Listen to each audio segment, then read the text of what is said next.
Today is December 28th, 2025, and welcome to the 468th episode of the So Videogames podcast, also known as the Game of the Year Show. That's right, folks. It's that time. It's almost the end of 2025. It's almost the end of all the games we played this year. And before we get ready for 2026, it's time to look back and reminisce and wrap up. And here to help me do that is everyone's favorite man about town, Carlos Rodela. Yo. That's a way to open the show. I know. I'm just improvising it, baby. Yes, and. Carlos, thank you for being here, sir. I'm excited. I'm very excited. That was an excitement. Yo. That's what it was. Okay. Yeah. I'll take your word for it. I believe you. Yeah. I guess we're here. It's December, and before we get into the games, just a really quick warm up here. How was your 2025, sir?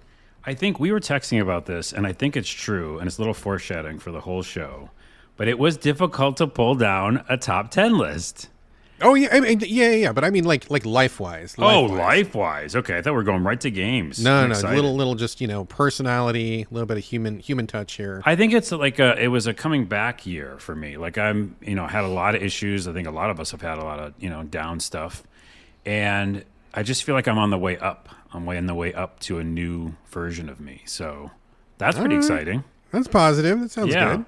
But I mean, besides that, I was at home alone like the whole year playing video games and watching shows. So that's my life. My life has been. Carlos does entertainment, makes stuff and watches stuff all year. So that's what my year's been. Carlos, the media man. All right, cool. Yeah. How about you? Back at you. Oh, dude, I gotta say, this was a bad year, bro. 2025 was rough. It was really stressful on basically every front. I mean, me and the wife are still doing good, and she's my favorite person in the whole world, and I love her so much. And if it wasn't for her, I don't know how we would have got through this year. But man, it was just work was crazy stressful, politics crazy stressful, all sorts of stuff going on outside of the home, crazy stressful, and just I've had some bad years, bro. I've had some bad years, and I gotta say, this is probably one of the worst years I've ever had. It was, knock on wood, because it can always be worse. It can definitely be worse, but yeah. Shit, dude, this was a rough year, man. So I'm kind of I wish I could say I was looking forward to 2026, but I don't know. I feel like there's maybe roughness ahead still. I think there's some positive ahead. You know me, we're always like that. I'm thinking about the optimism, but I would say also 2020 and 2021 were really bad years. Yeah. In general for the world, as well as just scared and not know what was going to happen.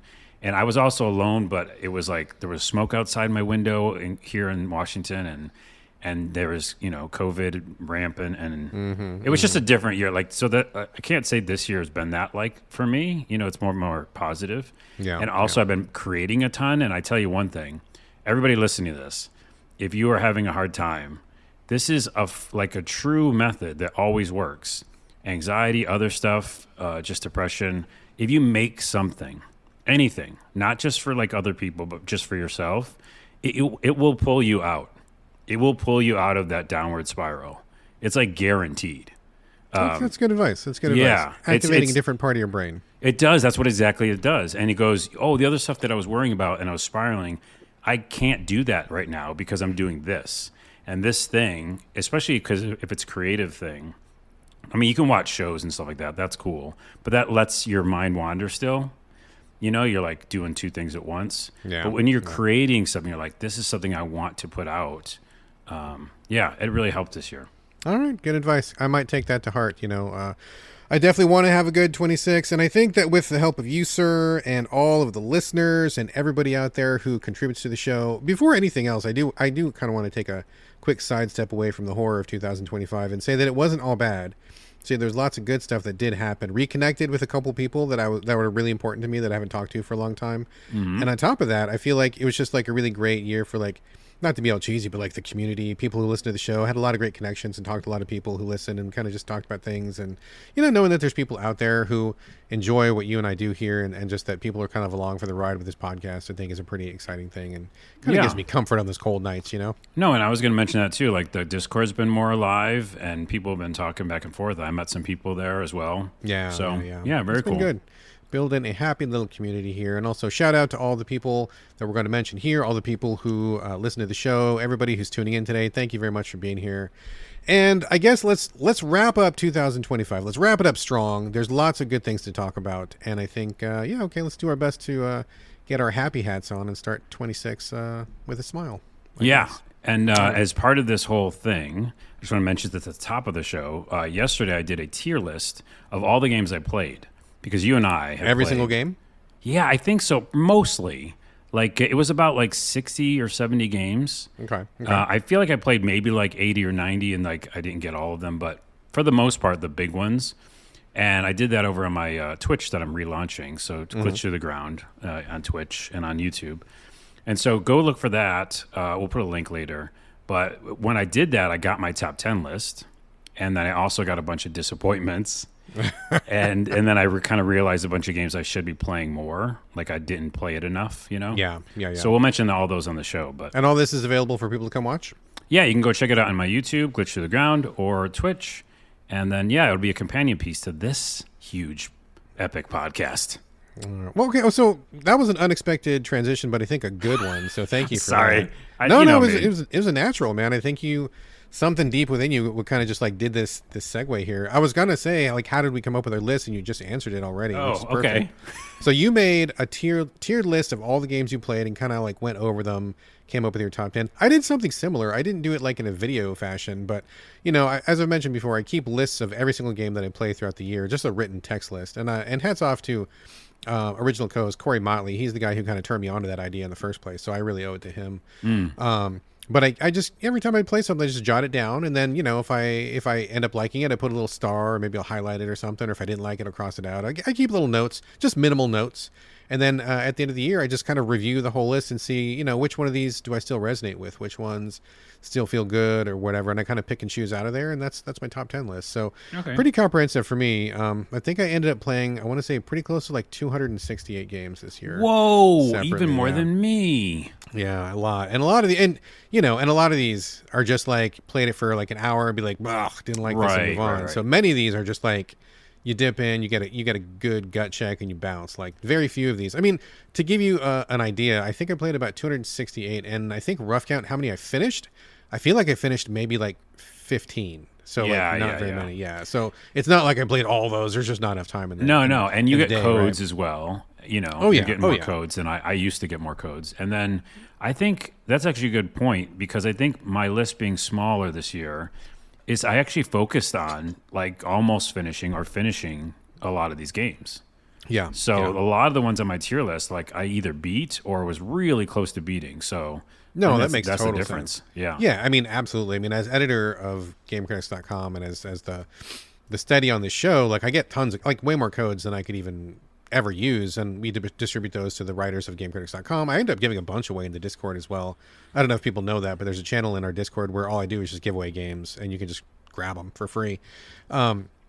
So if I was to actually pay for every single game that I played this year, I mean, the Patreon would help with that, but there still wouldn't be enough money for all that. So if I had to buy all those, that would be a much, much, much smaller number. So it's only like due to like, getting free codes from publishers and developers that I'm able to reach that large number. So anyway, all right. So that's how we whittled down our list. And Carlos, you kind of alluded to this earlier. You said it was kind of a tough year. I know we say that every year, but this year I felt like especially was tough. It was very tough for me. How was it for you to whittle your list down? Yeah, as I was doing the tier list, they were all coming up like D's and C's or disappointments. Like I was like very shocked that so many were disappointments. Yeah, and I was like, oh wait, this I did not even, or like I had an expectation of it before it came out. And then a bunches were like B, and I made a new section that wasn't in the tier list, B minus, because a bunch of them were like, that's what it made sense to me. Like they're just a little bit below, B, which is okay. Yeah. So I was like really struggling to get a top 10. This was a hard year too, and it always is a hard year. But I looked at my list, and there was a lot of games that I really enjoyed, and I've mentioned this before, but like there's a very, very wide diversity. I think games is just getting broader and broader, and no matter what your taste is, no matter what your flavor is, there's like something out there for you, and because of that, we're getting like different developers, different genres, subgenres, subgenres of stuff. And it's like, we're not all playing the same stuff anymore. So like maybe 20 years ago, we all would have played whatever the top three were. But this year, like, as I'm listening to other people's top tens, I'm like, damn, there's like a lot of games here.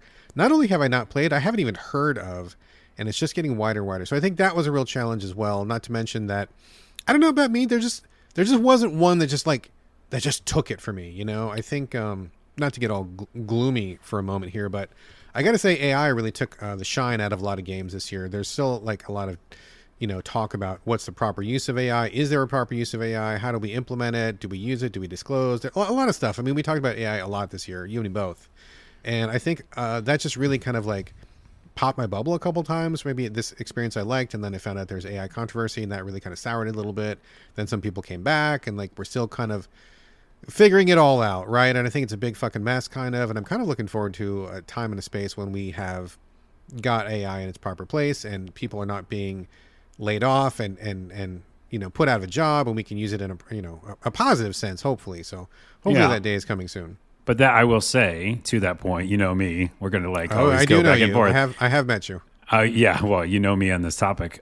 This is actually a positive take on it. I'm looking at my top 10/15, and none of them have AI controversy in them. So, wow. It's excellent. It's in this world. Like this year didn't have just that. I mean, I won't mention the games because that'll ruin it, but it's not all of them. But yeah, I don't know. I think in general, it was kind of a spread out year. I'm literally looking at my list, and it's like, a bunch of Bs, a bunch of really good maybe As. Yeah. And other years, I was like, no, these are the 3 amazing games I played this year, and I can't fully do that. Oh, yeah. Yeah. I gotta say, my top 3, man. Like, you could switch those up in any order, and I would still be pretty okay with that. I even like 5 minutes before recording, I was like, well, yeah, 3, 2, 1, 1, 2, 3, 1, 3, 2. Like it would have worked either way. Yeah, it doesn't fully matter. I mean, like, what the games are themselves, we're mentioning them. I think that's the prize, right? Exactly. All right. Well, I guess that's enough bullshit. We should probably start mentioning those games, as you just said. Let's do that. Get to Before we get to the top 10, our tiered top 10, our listed top 10, ranked top 10, we do have a couple of just like little side awards to get to, just little appetizers before the main meal. Let's see. First up was games we didn't get to or games we didn't play enough of. Yes. I have a couple. Carlos, you got a couple? I have like 5 or 6 that came from my tier list, yeah. Hit them. Let's do it. So needed to play more. I had Fantasy Life I. Okay. Which I love that game, and it's like addictive. By the way, when we're doing this whole list, I think we should put this asterisk right now for you and I, Brad. Okay, what is it? Let's not go describe each game. No, I don't think we have. If you got something notable to say, go for it, but I don't think we have to. No. We'll just do like a sentence maybe here or there. Especially here. I mean, we'll get into more in the top 10. That's where it counts, but not here. Yeah, okay. Anyways, and then the Dying Light, the Beast. Oh, yeah. Right? Because I definitely need to play that more. I got to play more of that for sure. Yeah. Yes. I also have Where Winds Meet. It's a kind of a gotcha game, but I do still like it. Deltarune, chapters 3 and 4, because I heard that they're going to keep that series going. And I bought it, and I didn't really play much. Jusant, which I actually liked. Did you hate it or something? I kind of didn't like it for a couple of reasons, but I'm looking more. Yeah, I like the idea, though. And it's easy. It's not like you don't keep falling. You know what I mean? Right. And then the last one is Blueprints because everybody loves it, and I definitely did not like it when I played it.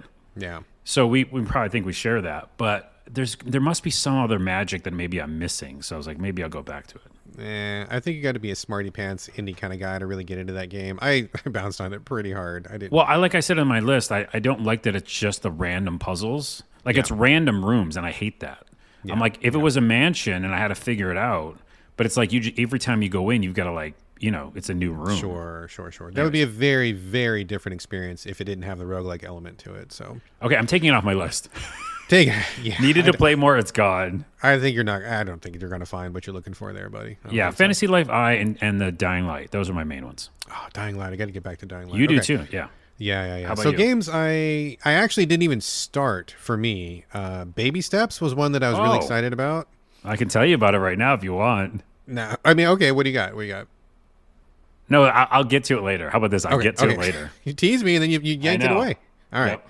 Baby Steps, because it's, that's something I think I would like. I like those kind of like masochistic physics games. Also, Wander Stop, which it started strong and then people hated it and then people came back around and said it was great. And it just seemed to be really kind of enigmatic that way. And I think I even bought it or I got a code or something. It's on my Xbox, I believe, and I just never started it. But people mention it so many times over the year, and I just never found time for it. So, It's on one of my lists. oh man, okay, that makes sense because it was real hot and cold, mostly cold. So we'll get to it. Okay. Moving on, best music. I think you don't have anything for this one, do you, Carlos, or do you? No, but you give yours, and I'll look at my lists real quick and see. This was actually a notable year for music. As everybody who listens to the podcast knows, I'm not really like a music guy. I don't often talk about music. It's not something that I spend a lot of time on. But like for this particular year, there was many soundtracks that really caught my attention. There's one I can't remember, and I'm like bashing my head against the wall because I really wanted to mention it, and it's slipping away from me. But the other two that I do recall. Expedition 33, of course. I mean, it's got easily. I mean, that's probably the best soundtrack of the year. I think few people would argue that one. And the other one that had really outstanding music, like notable music, was the Lies of P Overture DLC. The music in that was fucking killer. It was like so good. Yeah, I didn't play it, so but I take your word for it. Trust me, it was so good. It was so good. And I can't remember the third one. Carlos, anything to chip in? Well, I will also say Death Stranding 2, right? Didn't have some like bangers in there. Right, it was okay. I can't think remember the first now. one was better for me, but okay. And then also I will definitely include this. Not necessarily the game, which we already talked about. Sure. I think we did, but Skate Story. Oh, that's true. You are correct. Skate Story soundtrack was a banger. Is amazing. Yeah, and it you're right. moved me as I was skating. So even though I don't know, I probably will go back and finish it. Maybe I'll put that on my needed to play more. It's got issues.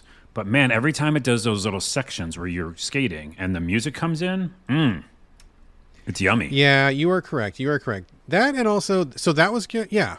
I'll just do with that. Skate Story, that was a pretty note. I think I even popped my head up and turned to my wife and go, "Hey, this music's pretty good." Yeah. My wife's like, "So what? What are you telling me for?" Yeah, Skate fine. Story. Good call. Okay.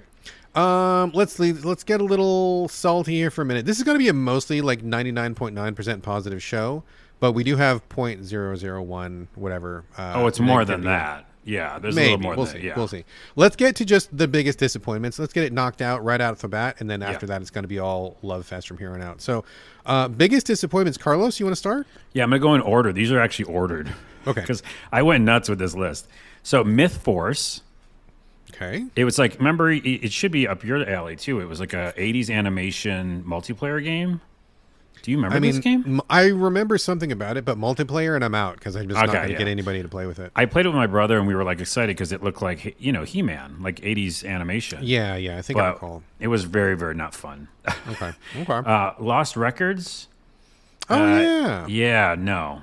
No, just backing away. Yeah, I couldn't get into the story. It's supposed to be like Life is Strange, and I couldn't vibe with it. Okay. Empyreal. Oh, Imperial. Okay, Yeah. Why can't I say that word? Jeez, what was wrong with that one? It looks so cool, and as an indie developer and a black hole, and you go inside, and it's like action RPG, but it just felt boring and repetitive, and and it had a hub world. No. Okay. Wanderstop. Oh, snap. Okay, There it is. Do tell. So it was one of the people who worked on Stanley Parable worked on this game. I remember that, yes. Stanley Parable is one of my favorite games of all time. And this is not that. I just kept thinking it would be like Braid or some other game where there's a meta layer and there's something else going to happen, in the middle of the game, because you're basically making tea in a tea shop and planting things, and people come visit you, and it's laborious. That's a good word for it. It's very not fun to play. Anyways, long story short, nothing big happened. And I played it for a long time. I just kept thinking something funny or shocking would happen. Because Stanley Parable, you know what I mean? Yeah, right. It just feels like a cozy game that's maybe later down the road, 20, 30 hours in, it does something. Disappointed.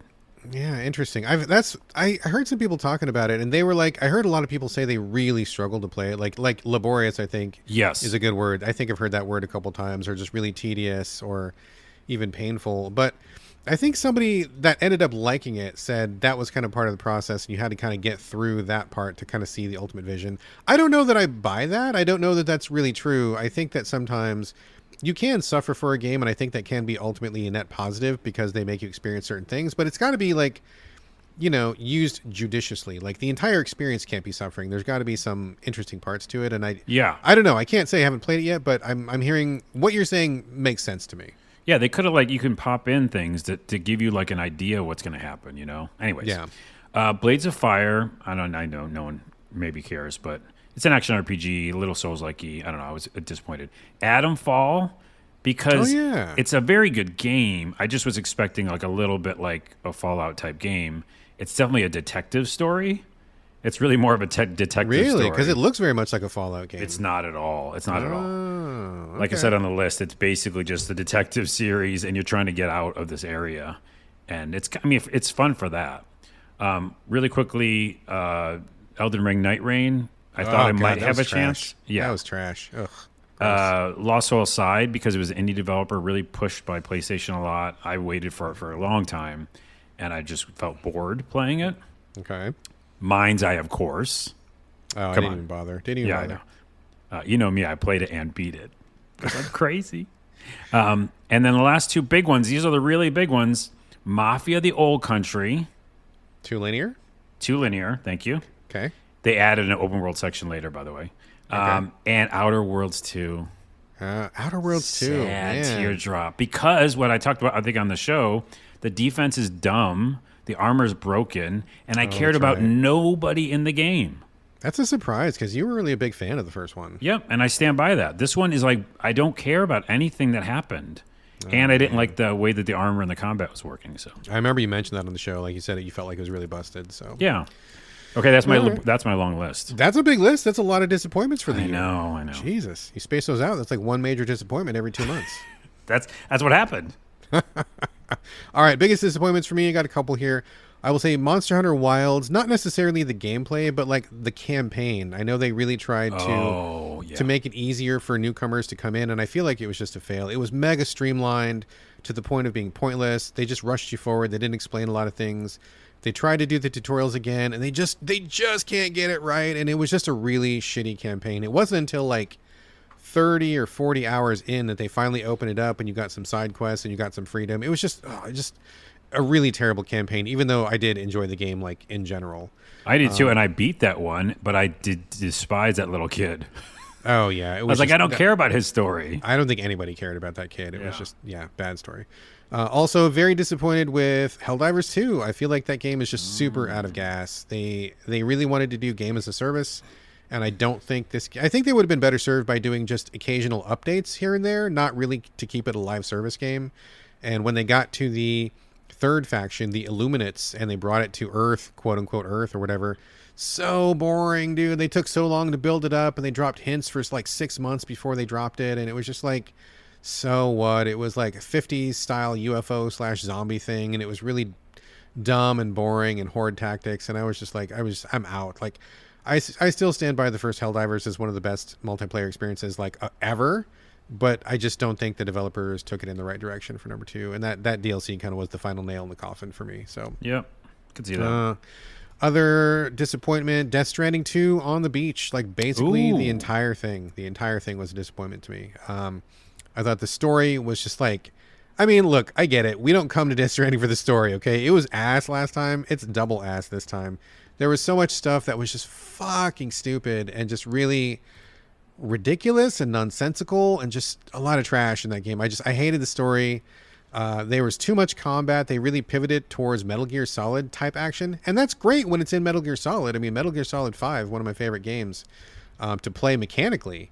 But like that's just not what Death Stranding is about. Death Stranding should be about the traversal, the hiking, the climbing, having the geographic challenge, and they really stripped that out. I really felt like there was very little challenge at any point in getting anywhere in Death Stranding 2, and that's really, for me, the whole point of the game. Everything about it I just thought was really really not good. And a quick side note, one of my favorite singers is Carolyn Polachek. I think she's fucking phenomenal and amazing, and I love everything she puts out. I listen to her music at least weekly. She's one of my favorite people. And they picked like her absolute worst song for this soundtrack, and I was so disappointed. I was so disappointed when I saw her name pop up. I'm like, oh shit, she's in this. I didn't realize that. And then they play the track, and it's like a really bad track. coming from a super fan, I thought it was a miserable song and I didn't like it, and it really made me hate the game even more for that. That's funny. You actually know one of the artists because I'm like, who is this person? Oh, yeah, most of them I had no idea, but Carolyn Polachek is near and dear to my heart. So I mean, I'm not going to go into it too much, but I definitely feel a little bit opposite. And the fact that I beat that game, by the way. Okay, all right. Did we talk about that we both beat it? Did you beat it? No, I think I finished it before you did. I think, and then we okay. just never came back to it. I believe. Okay. Yeah, but I did actually beat it, and I didn't beat the first one, so that's a little bit of alluding to ending so fucking stupid. Yeah. So fucking stupid. Okay, last disappointment: Hollow Knight Silk Song. Yeah, I can throw mine in there too.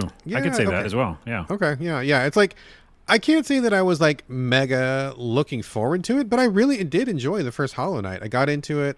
Did all the stuff except for the circus. That was like way too stupid hard. But like, I did the secret boss and all the extra bonus. I mean, I put time into Hollow Knight and I really enjoyed it quite a lot actually. But when Silksong came out, I think I bounced after 3-4 hours because it was just like way too hard, and it felt like the developers are taking shots at the player, and they got like kind of in their own head about things, and it just. I don't know who they're making that game for, but I mean, I guess for themselves, I suppose. But I think that is not always the correct way to go. I really did not like it, and I feel like there's a lot of design choices that were poor, and it just overall, man, they just something bad happened on the way to market with that one, and I just don't think they recovered it. So I bounced, and I think that was. For a game that was so hyped, people looking forward to this game for like 6-7 years, it broke every digital storefront on the day that it dropped. PSN went down, Steam went down, everybody went down because so many people were buying it. And I think ultimately barely anybody finished that game, and I think not very many people liked it. I think only the hardcores really stuck with it. So I think it's on a lot of people's top 10 list though too. As well. I mean, that's bullshit though. I think it's bullshit. I think let's it is. It's not like it's no. I mean, that's a fact. I'm not disputing you.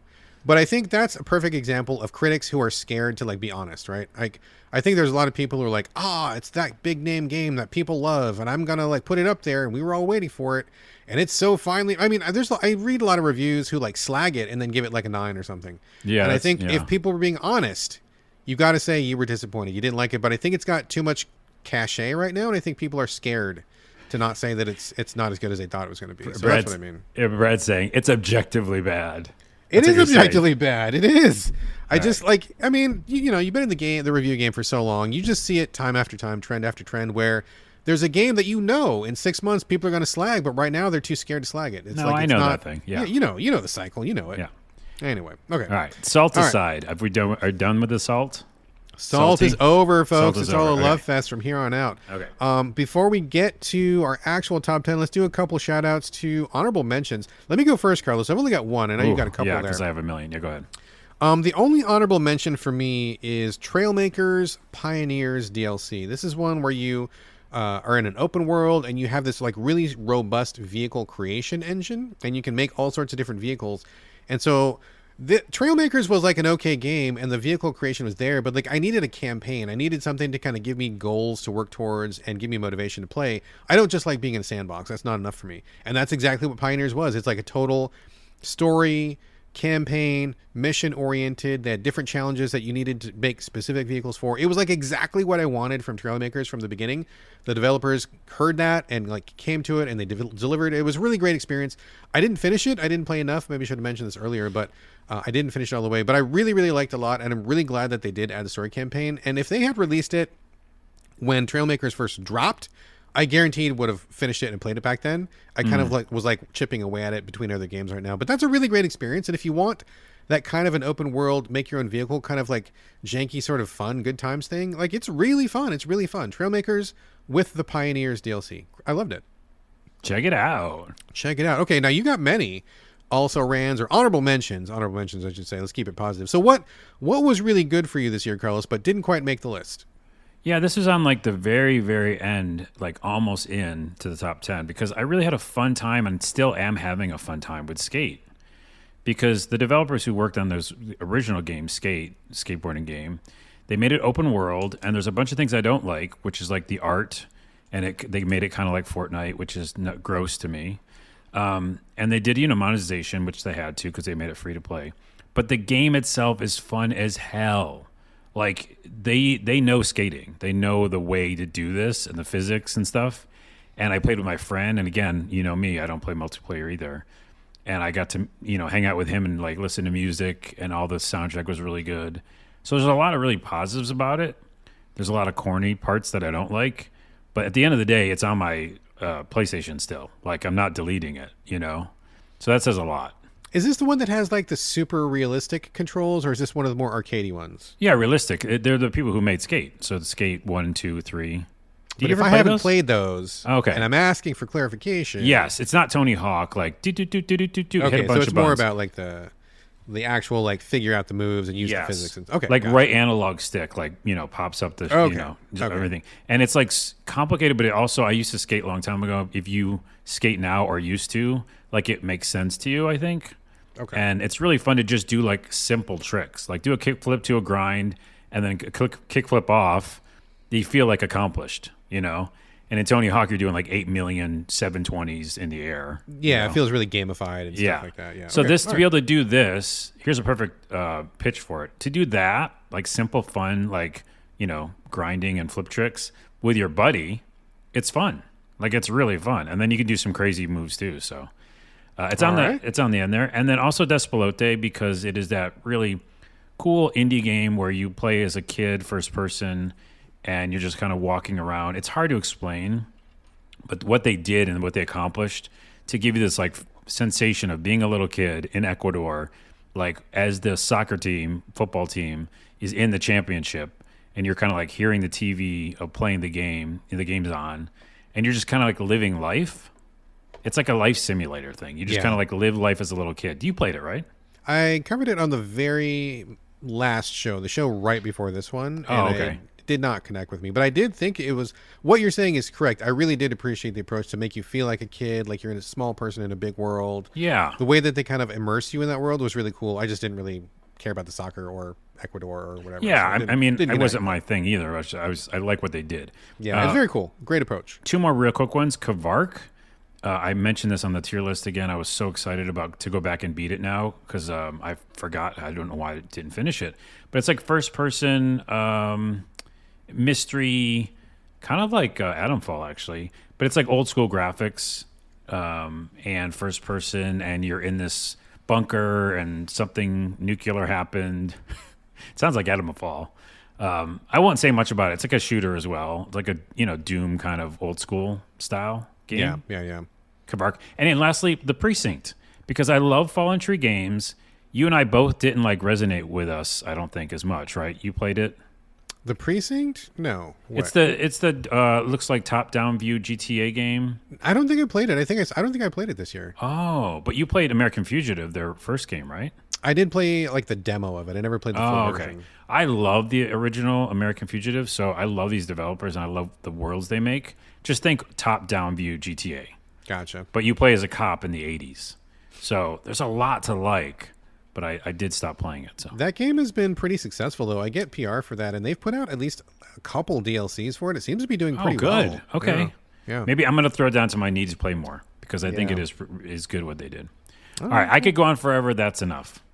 All right. Well, those were some good honorable mentions. Those were our good awards, games we didn't get to or need to play more of, best music, biggest disappointments. And I think all that's really left is for us now to get to the main event, Carlos, the top 10. The 10 games that captured our attention, captured our heart, and really won us over this year in 2025. I say we get to it. What do you say, sir?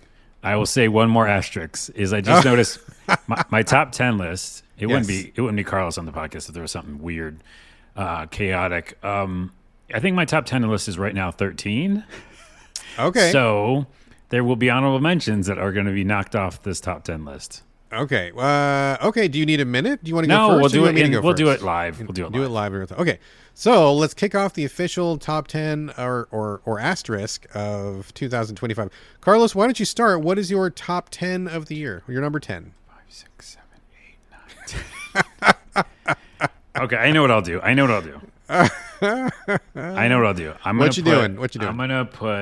going to say really quickly that Death Stranding 2 is an honorable mention. Okay. That's what I'm going to do. That's going to be helpful. Okay. Because I did actually enjoy my time with it. Okay. And I'm going to put 10 is Octopath Traveler 0.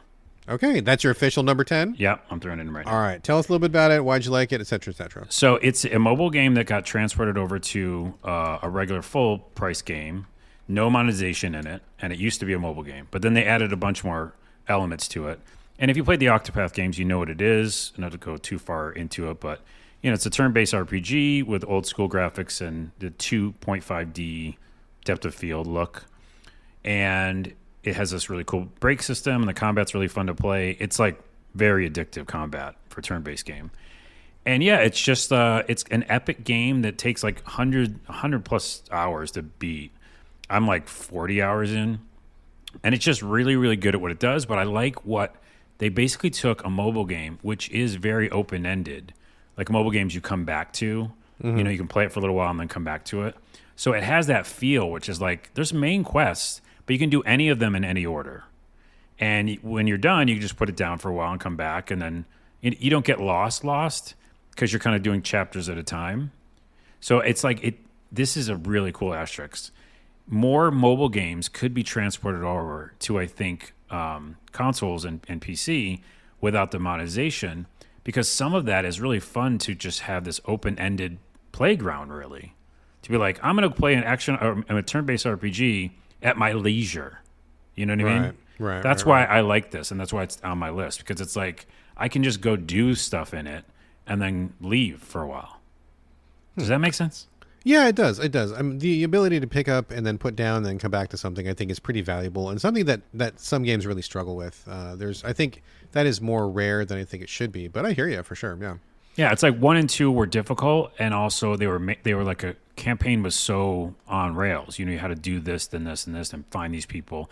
Yes, you could choose who you picked up, but you were still going towards one goal. And this one's so open that it made me really enjoy the combat more because I had more time to just chill. If that makes sense. Yeah.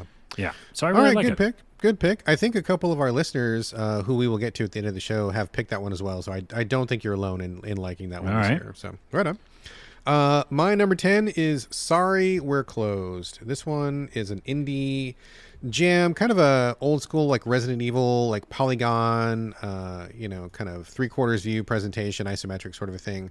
I struggle to describe what it is. It's kind of like a Resident Evil game, but it's also kind of an RPG. It's also kind of a dating sim. It's also kind of a weird indie, just like emo kind of exploration about relationships. You basically play a person who discovers there is a demon world kind of underneath our real world, and you can kind of switch back and forth between them.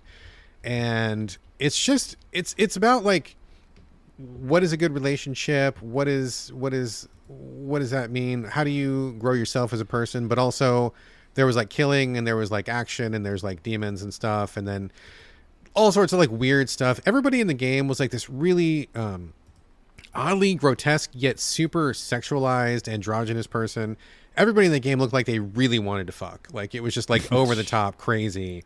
And I was honestly a little surprised that it came to consoles. It felt to me, even though there's no super explicit content here, it did have that feeling of like, shouldn't this be on PC? I don't think this thing belongs on consoles. It's kind of weird that it's here, but I'm glad that it came. I really enjoyed it a lot. I thought it was a great experience, great mashup of like many different elements that I think just like random stuff thrown into a blender, and it all just came out really delicious at the end. I really had a great time with it. Very, very strange, very unusual, very sexual, but I really liked it a lot. So Sorry We're Closed.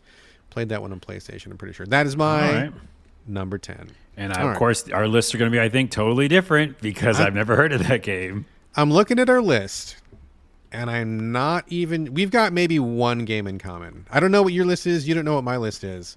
This is this is a surprise for both of us in real time. But I'm betting we've only got one game in common, the entire thing. We'll see. I think we do too, yeah. Okay, just one. All right, Carlos, number 9. Number 9 for Carlos. What you got? Geez, I'm doing some stuff in real time over here. Calculations. I can hear the calculations happening. I realized that one of the games that was on my tier list is a different game, so I actually made a mistake. Okay. I was looking for a game that I played, and I think I played it in 2024. So I'm taking that off the list. Okay. Okay. I'm going to put Assassin's Creed Shadows, and that might be a controversial. God, did that come out this year? Yes. I forgot it even. Okay. I mean, no, you're probably right. I'm not questioning you. I'm just like, wow. Assassin's it kind of just dropped off my radar. Shadows 2025 game. Yep. That's it. Yep. Okay. All right. Go for it. I was waiting for it. And I think I guess this game had been waiting. A lot of people have been waiting for it for a while. Yeah. Doing like the Ninja version of Assassin's Creed. No, sure. In Japan, everybody's very excited it was in Japan. Yeah. And I just think that before another game, which I'll talk about later, this is, for the year, my first kind of like open world, go do a bunch of missions kind of game. But they did the world so well, the weather so well. I cared about the story, the revenge. The gameplay felt fun. It felt open world, like you literally can just go, mess around and do whatever you want and come back. And I just loved being in the world. Like other games, I think we played all the Assassin's Creeds. I probably played all of them. But I just really liked this Japan. I liked the little villages. I liked going out into the beach somewhere and just finding a random chest in an old ship. Like I liked the story, and it didn't feel too difficult. And I was like, okay, it's a good level of difficulty. And it's one I'm going to throw actually on the need to go back to play list, because I played maybe 50 hours or something of it. Wow. Like and didn't finish it? Lot. No, I didn't. Because it's that game where like they'll let you go crazy for a while and just go over here, So I just found myself doing a million little missions and not caring too much to get back to the main one. But the main one's pretty amazing with Yasuke, who's like one of the first like African-American ninjas, samurais, I should say. Yeah. And he's got a whole storyline, which people probably know, historical figure. And so his story was great, and her story was great. It just the whole thing felt really. I was kind of surprised.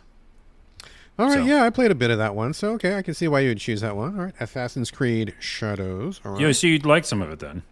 It didn't land for me. I had some issues, but we'll save that for another day. We're going to keep it positive here. Keep it positive, yeah. Keep it positive. The positive slant is that, like, if you just go and want to mess around in a huge Japan, and then do some Assassin's Creed stuff, you can. There you go. Let's see. My number 9, Stories from Seoul, the Gundog. I loved this one. Have you even heard of it? No. Our lists are totally different. This is I'm looking it up. It's a visual novel. It came to PlayStation. It's basically like kind of an homage in terms of production to, like, I believe it's the MSX computer from Japan, where like Kojima got his start, and it looks a lot like Snatcher. If anybody's ever played that Kojima classic Snatcher from way back in the day, I'm sure you can find it on emulation or something. Like the same approach, like you talk to people, there's like speech windows, you have like little animations, but like the style and vibe of it is very much of that time.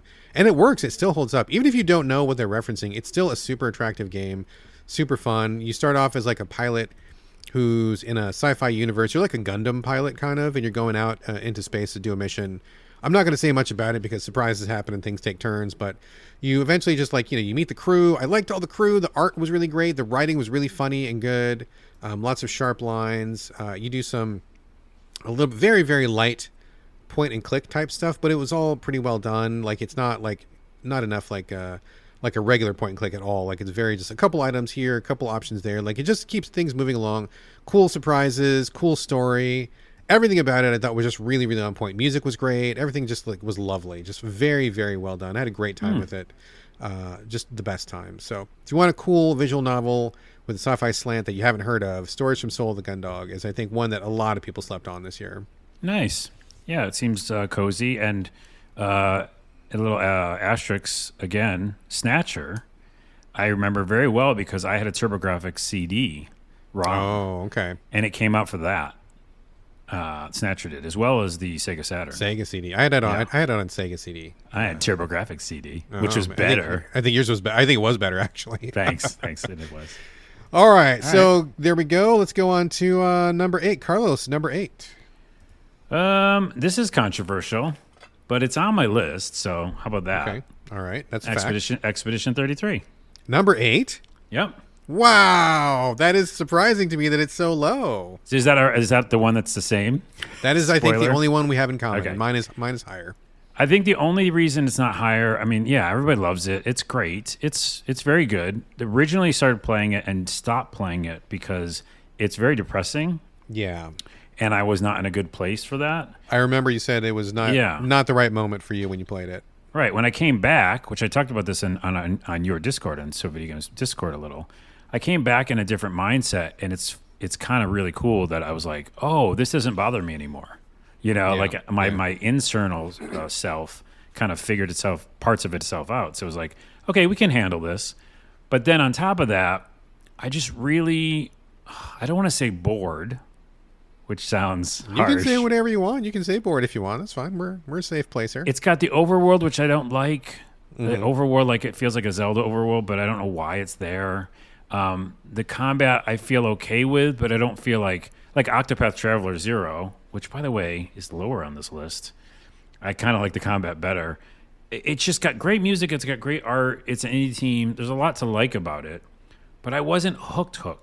Okay. Like there's something there that's not getting and resonating with me, and the way that the menus feel clunky. I'm sorry, but they just that's don't feel. true. That's a true fact. Yeah. Yeah, it's like, oh, I go over there, and then why is that lighting up? It's not. I gotta like move over.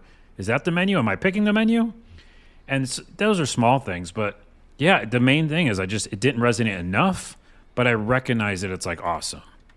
Does that make sense? That's a good. Yeah, it makes sense. I mean, it's still in your top 10, so I mean, that says a lot, right? I really enjoy it. I'm still playing it. Like it's one of those like back burner games right now. I really like a lot of it. I do. I have problems with some of it.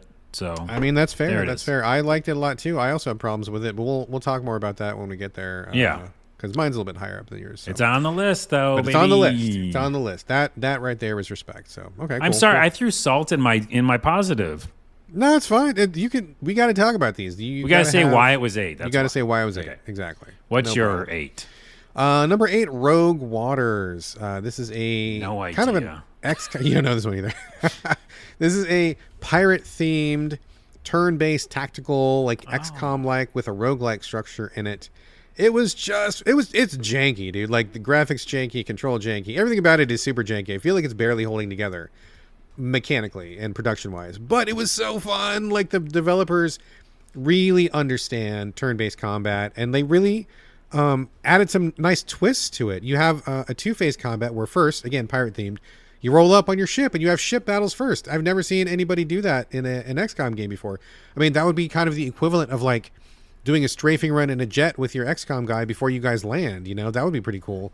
But in this one, your ships go up and you square off at ships, you fire cannons, and sometimes you don't even have to fight. Like you just blow up the ship and you win and you move on. And like having that option I thought was really fun. So it added like this whole other layer to it that I haven't really seen in a game of this kind before. And then when you get to the ship, excuse me, frog in my throat there. The character classes were really fun. The powers were really fun. You got to swing on ropes like in old-timey pirate movies. You had swords and cutlasses, and it was just a really, really well put together game. I mean, everything about it, despite it being so janky and kind of low production, everything about the decisions was correct. Like the design was correct, the thinking was correct. These people were absolutely on the right track, and I love what they did. It was so fun. I could not fucking put this game down, and I think I played it, all the way through and just beat it, and I just had the best time. And also, kudos that you even could beat it, right? Because so many times a roguelike makes you devote like 1,000 hours of your fucking life to like granularity. You gain 0.002 attack power for every power up. You got to play it for 50 hours or something. You could totally play this in a reason. I think I beat it in like 20 hours, and I was unlocking new stuff and playing new stuff. And like one of the best parts was you could meet these sea creatures and they would fight for you. So like you'd get to a pirate ship and you'd be like, I don't want to fight these guys. And then you blow in your whistle and the Kraken comes in and this giant fucking tentacle like slams like 6 guys on the deck and gets them out of there. Like, it's awesome. It's just awesome fun. Very fun. Very well done. Rogue Waters was the shit. I had so much fun with it. It looks cool. Yeah. And it looks so much like a Brad game. Oh, it's one cajillion % a Brad game. Yeah. Totally my shit. Had a great time. Love Rogue Waters. Okay. All right. That is number 8. Number 7, Carlos, what you got? This is perfect. I just realized this. Number 7 is above number 8, and it makes sense because it's an RPG that I liked better than Expedition 33. That's usually how these lists work, yes. I know, but it's an RPG, so it's a direct competition. Okay. Elder Scrolls Oblivion Remaster. Oh. Okay, you can laugh all you want, buddy. Here's the thing. I'm not laughing at your pick, but I did not expect you to pick that one. Elder Scrolls, did you play, I forget how many of those you played. You played Skyrim, but like... I played Skyrim. I played Oblivion. I beat Oblivion back in the day on the original version. Yeah. So back in the day, I played it too. And it's one of those games where, similar to Skyrim, you could just go, like I said, do whatever you want, and little mini stories happen. And there's like, emergent gameplay. It was one of the first games that did that, really. Like a first-person RPG that did it. And I just endlessly had fun with it back in the day. This remaster did everything right. Like all the quality of life stuff you would expect. You know how they always say, like, we were playing the version you think you were playing back then? The version we remember. Yeah. That's what this is. Like, the graphics are crisp. I could not stop playing it, dude. Like, it was perfect. They did everything right. And if they did that with New Vegas, oh my goodness. If they did that with another, game that we remember, I think they're doing it with Fallout 3 soon. But yeah, it's just really good. And I got further because I never beat it originally. Oh, you never finished it? No, I got really far. I remember a long time ago, and 360. And so, like, I got farther, basically, in the remaster because it was just so fun to play. Yeah, I think if you're, like, looking to go back to those games, they just did it right. All right. And endlessly have more fun with that. Like, I could boot that up right now, and I would, like, think about booting up Expedition 33. Isn't that weird?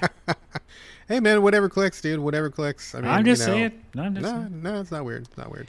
All right, so there it is. Surprise for you. That was a big surprise for me, yes. I'm surprised by that one. You're going to get surprised again. I'm sure I will be very surprised. I'm looking forward to it. My number 7, Promise Mascot Agency. Did you try that one this year? Oh, I do like that game. That could have been an honorable mention for me. Tell me why it's your number 7. I liked it because, so number 1, I think the writing was really funny. I laughed a lot during this game. Your main protagonist and also his sidekick Pinky, who is like the living severed finger, like endlessly entertaining. And all the side characters, I mean, almost all the side characters were worth a laugh or two. There was like oh my God, there was like an S&M sex dungeon in there that there was like a cat who was like a porno cat was down in there. And there was really? I need to play that game more. Yeah, there was that part. And there was like a drag queen who was like trying to boost your self-confidence. And there was like, I mean, everybody had like this story. There was like a streamer who was out on the farm, streaming from the farm. And like, everything was just like really wacky and crazy. But so that part was really good. I thought the story was fun. Characters super fun. I was really engaged on the story and character level, having a great time. But beyond that, I just liked their approach to this small-sized open world where, yeah, it was open world, but it wasn't like a cajillion virtual acres. I mean, you could get from one end to the other in like 5 minutes or something. So like there was a lot to do and a lot to see and a lot to explore, but it didn't feel overwhelming. It felt very respectful of my time. And I really liked that when you're in the open world, you're in a vehicle, you're in this truck, this little like Mitsubishi type truck, and you can drive. But also, if you went in the water, it became like a boat. And if you jumped off a ramp, it became a plane. And I'm like, this is fucking awesome. The plane physics were like some of my favorite, like ever. It was just so fun to fly around. And I just appreciated they just let you do that, like they're just like, fuck it. It's a video game. Who cares? Your truck flies. Yeah. Okay, cool. We're doing that. And like, I just really liked this kind of just like, just have fun and just do this thing. They put all the map markers on the map. And so you could find stuff really easily. They didn't make you track stuff down and waste a lot of time blindly searching. And you just knew what you were doing the whole time. It was very polished, well put together. Great adventure. And again, another reasonable amount of time to finish. I think 20, 30 hours to finish it, something like that. And you just got in, you got out, you had a great experience. And it was like open world, but it didn't have all of the tropes and all of the baggage and all of the usual cliches of open world design. They kind of looked at all that. They're like, okay, we're going to do that, but we're going to do it slightly differently. And I really liked what they did with it. So worked for me. I immediately tried to go in the water because I was like, open world, let's get out of the map. And it was like, now you're a boat. And I was like, really? Yeah. Oh, okay. I wasn't expecting that, but no, it is a fun little world, and I think it's pretty cool, and it was funny. I will say also, shout out to the end. I'm not going to spoil anything, but you got to the end of Promise Mascot Agency, and they gave you some choices. And one of the choices, I'm like, there's no way they're going to let you choose that. There's no way. And I did choose it, and they did let you do it. And I'm like, that makes me want to finish it. Stars. They let me do the ending I wanted, and it all wrapped up exactly what I thought was supposed to happen. Fucking amazing. So kudos to them for having the balls to do that. I appreciated it. I'm throwing that back into my needed to play more section. You got to finish that one, dude. I bet you dude. Okay, it's in there. All right, so that was number 7. Heading to number 6. Carlos, what do you got for number 6? We got a weird moment here, people. Brad's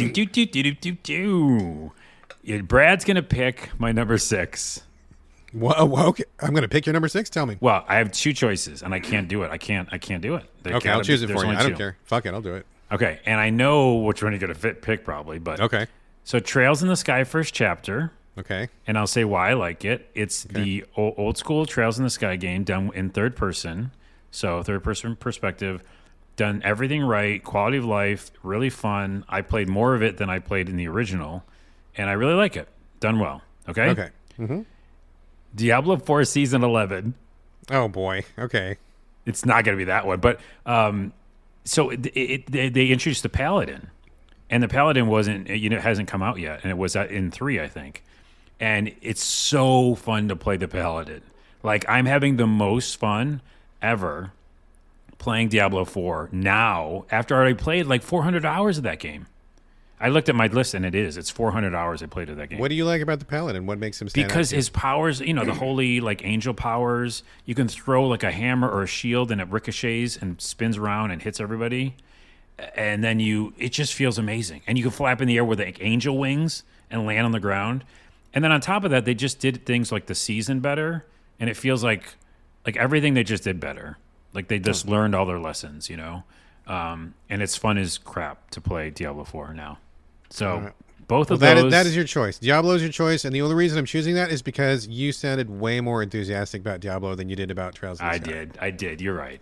See, right, you know. That is your choice. Diablo 4 Season 11 on no one's list. All right. Okay. That whatever works, man. Whatever works. That's let me add the last asterisk. Okay. Which is a lie. Like we say every year, it's the games we played, right? Yes. And I played a ton of this year, in lieu of a bunch, like a whole top 10 list that you and I both like are like, these are our games. We don't have that. Okay. So in this world that we're living in, without this solid top 10, that's what happens. What are you playing this year? Yeah. Well, I'm playing a frickin' ton of Diablo. I mean, it counts. It counts. We're not going to be sticklers about, I don't like to be so up my own ass about disqualifying things and being particular about these details and nuance and stuff like that. We can just whatever works. No technicalities here. If that counts for you, that counts for you. It counts. Also, Season 11 did come out this year. That's what it is this year. Fair enough. So. Done. Sold. Okay, that's mine. Right. Moving on. My number 6 is This County. We talked about this before. Right. You didn't give us a shot, did you? I think I did. I think on your recommendation. Let me look it up. All right, we'll look it up. This was a top-down 2D kind of a store management sim where you go to a new town because I think it's your aunt needs help with her grocery store. And so you show up to help with whatever she needs, but also there's a number of different like things going on in the town, mysteries happening. You get to know all the townspeople really well. You get to know the town really well. There's the town and surrounding area, but it's all very small, reasonably sized, very cozy in terms of acreage that you have to cross, which I think is good. You really want to get, figuring out like what's happening, who's doing what's going on, what behind everything.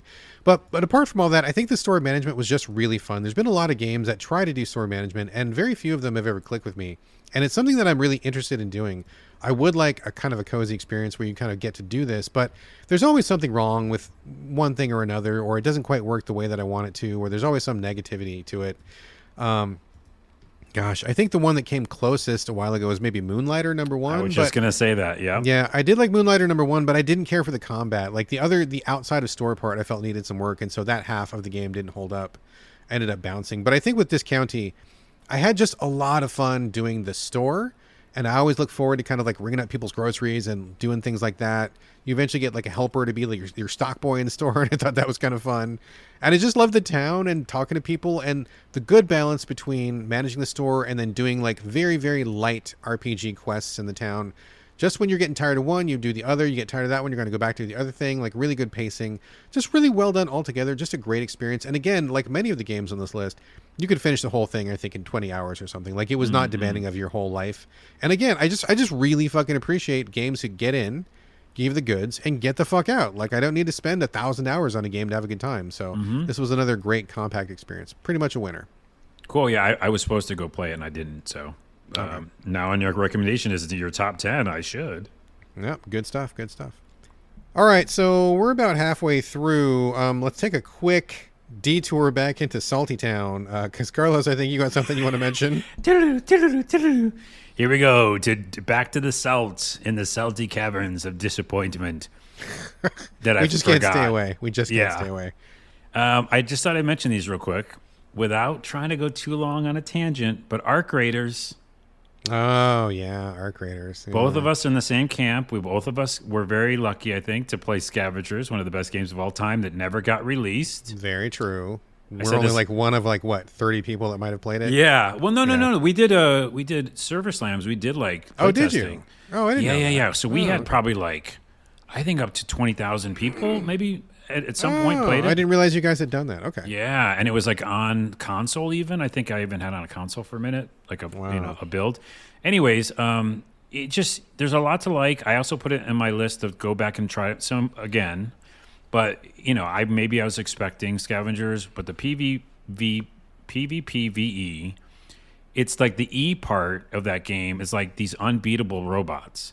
And so it doesn't make the emergent gameplay happen as much for me because it's just like you take out a little robot here and there and then you're like running and then there's this big robot you can't even mess with unless you team up with somebody. And you just do the same thing over and over again. I felt like it felt repetitive.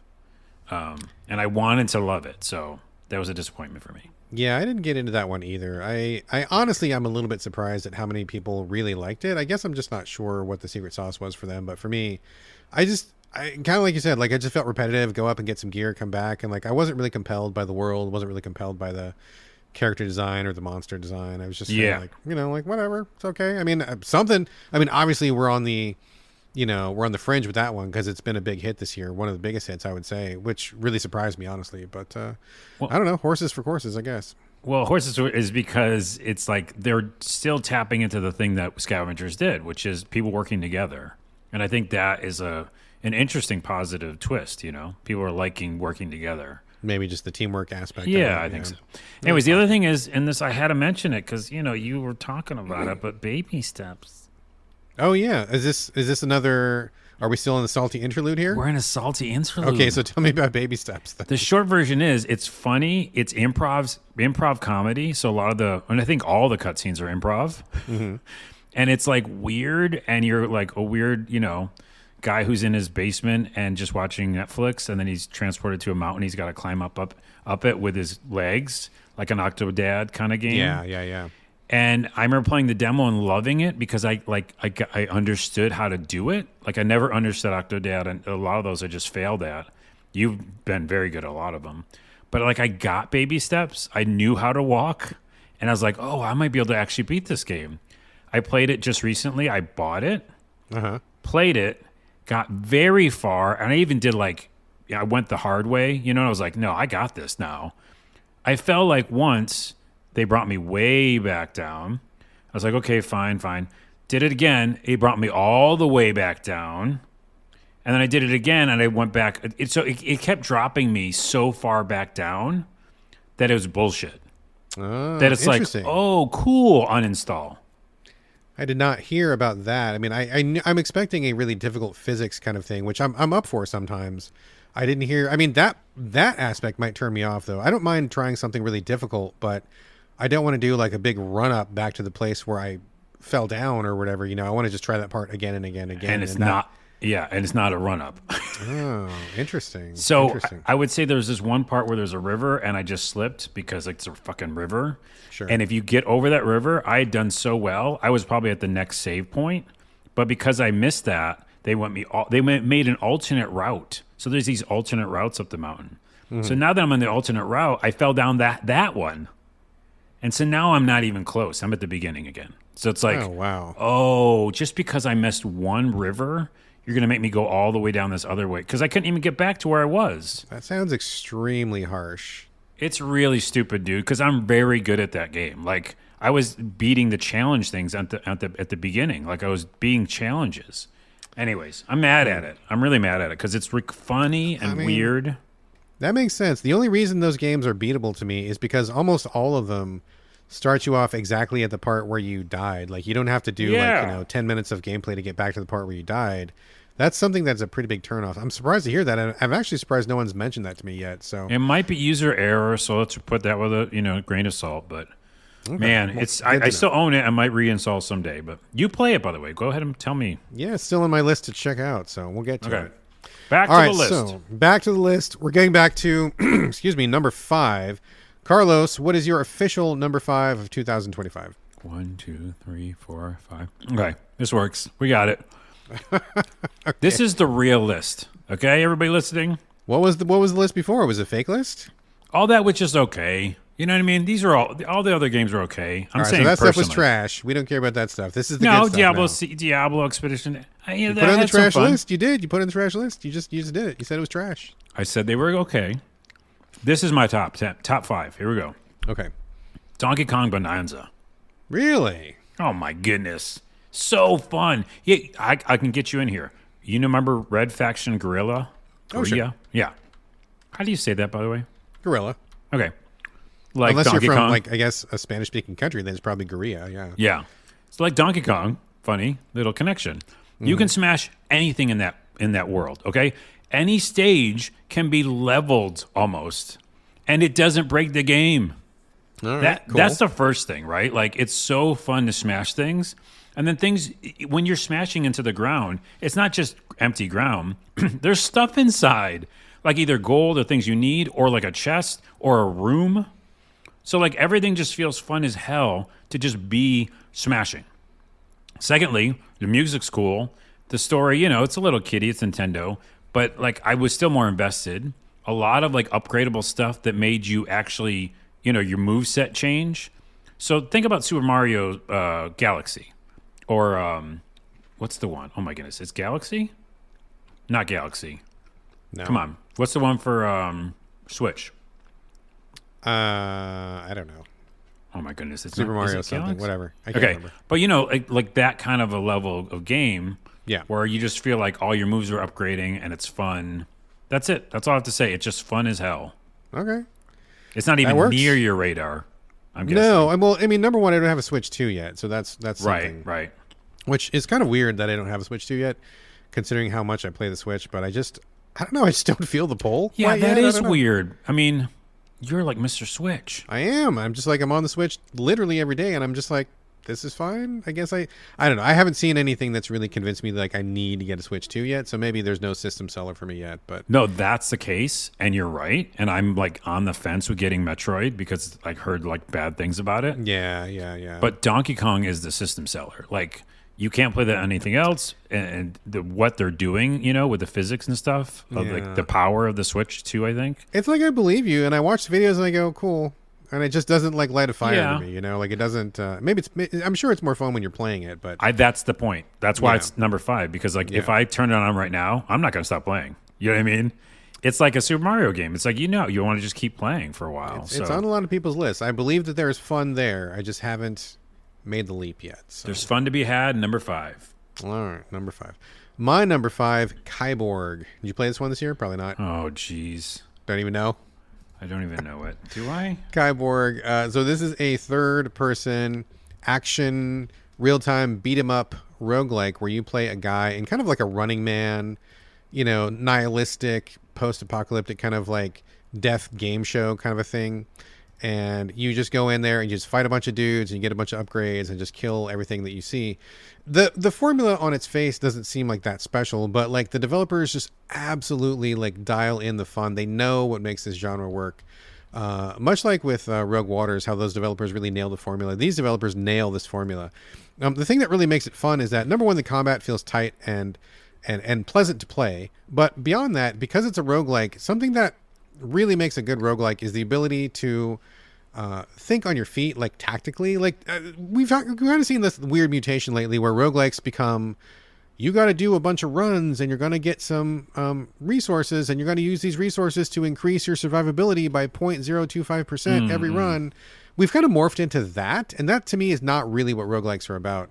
To me, it's more about thinking about what you have, choosing stuff that's randomly generated and then making the most of it. And then the possibility of like beating the game on any run, because if you play clever enough or you're good enough at like managing what you have, then you go forward and make it. Like minute to minute improvisation is what I like about good roguelikes, not this like grind over time that they have become, which I think is a real kind of perversion of what they're supposed to be. But regardless, the developers, they get that. And, there is a little bit of like, improvement over time, but that's really kind of beside the point. Like, there's lots of stuff that changes the way you play. Like, you can have just a melee build where you're just punching guys and they explode, or you can have a gun build where you're shooting guys from far away, or you can have like electric field build where people standing close to you get hit, or you can have a drone build where you got these drones flying all over the fucking battlefield. Like, every build feels super different from the last build, and so based on what you have and what you're going for, you can come up with like several different ways to play the game. And like, you can have these like really, really fucking crazy OP builds. They don't nerf everything. They're like, yeah, if you can figure it out, go for it. And I'm like, yeah, bitch, I did figure it out. And like, I would eventually get this, I beat the game, I think, ultimately a couple times, which is pretty rare for me. Okay. Yeah, I went through it like multiple times. And like, one of my final builds was like, I had this like electrical field, and every time a guy got hurt, like I was gaining life. But I was like basically invincible. Like, you couldn't kill me. And I was just like walking through, and guys would throw themselves up against me, and they would like fucking die. And when they die, they heal me.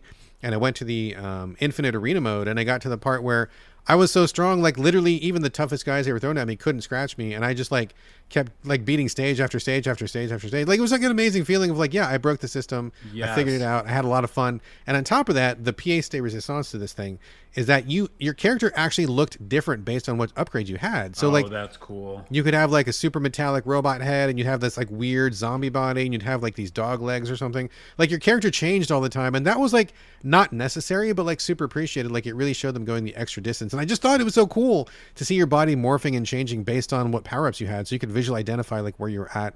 Everything about Kyborg, like super, super fucking fun, perfectly dialed in, really well done. Again, pretty janky, but like what they did, the choices they made, the designs they implemented, all 100% correct. Like, great stuff. And I think, I don't know anybody that has played this game this year besides me. Well, I remember you telling me about it on the show now, and I almost did, but I stopped because it was roguelike.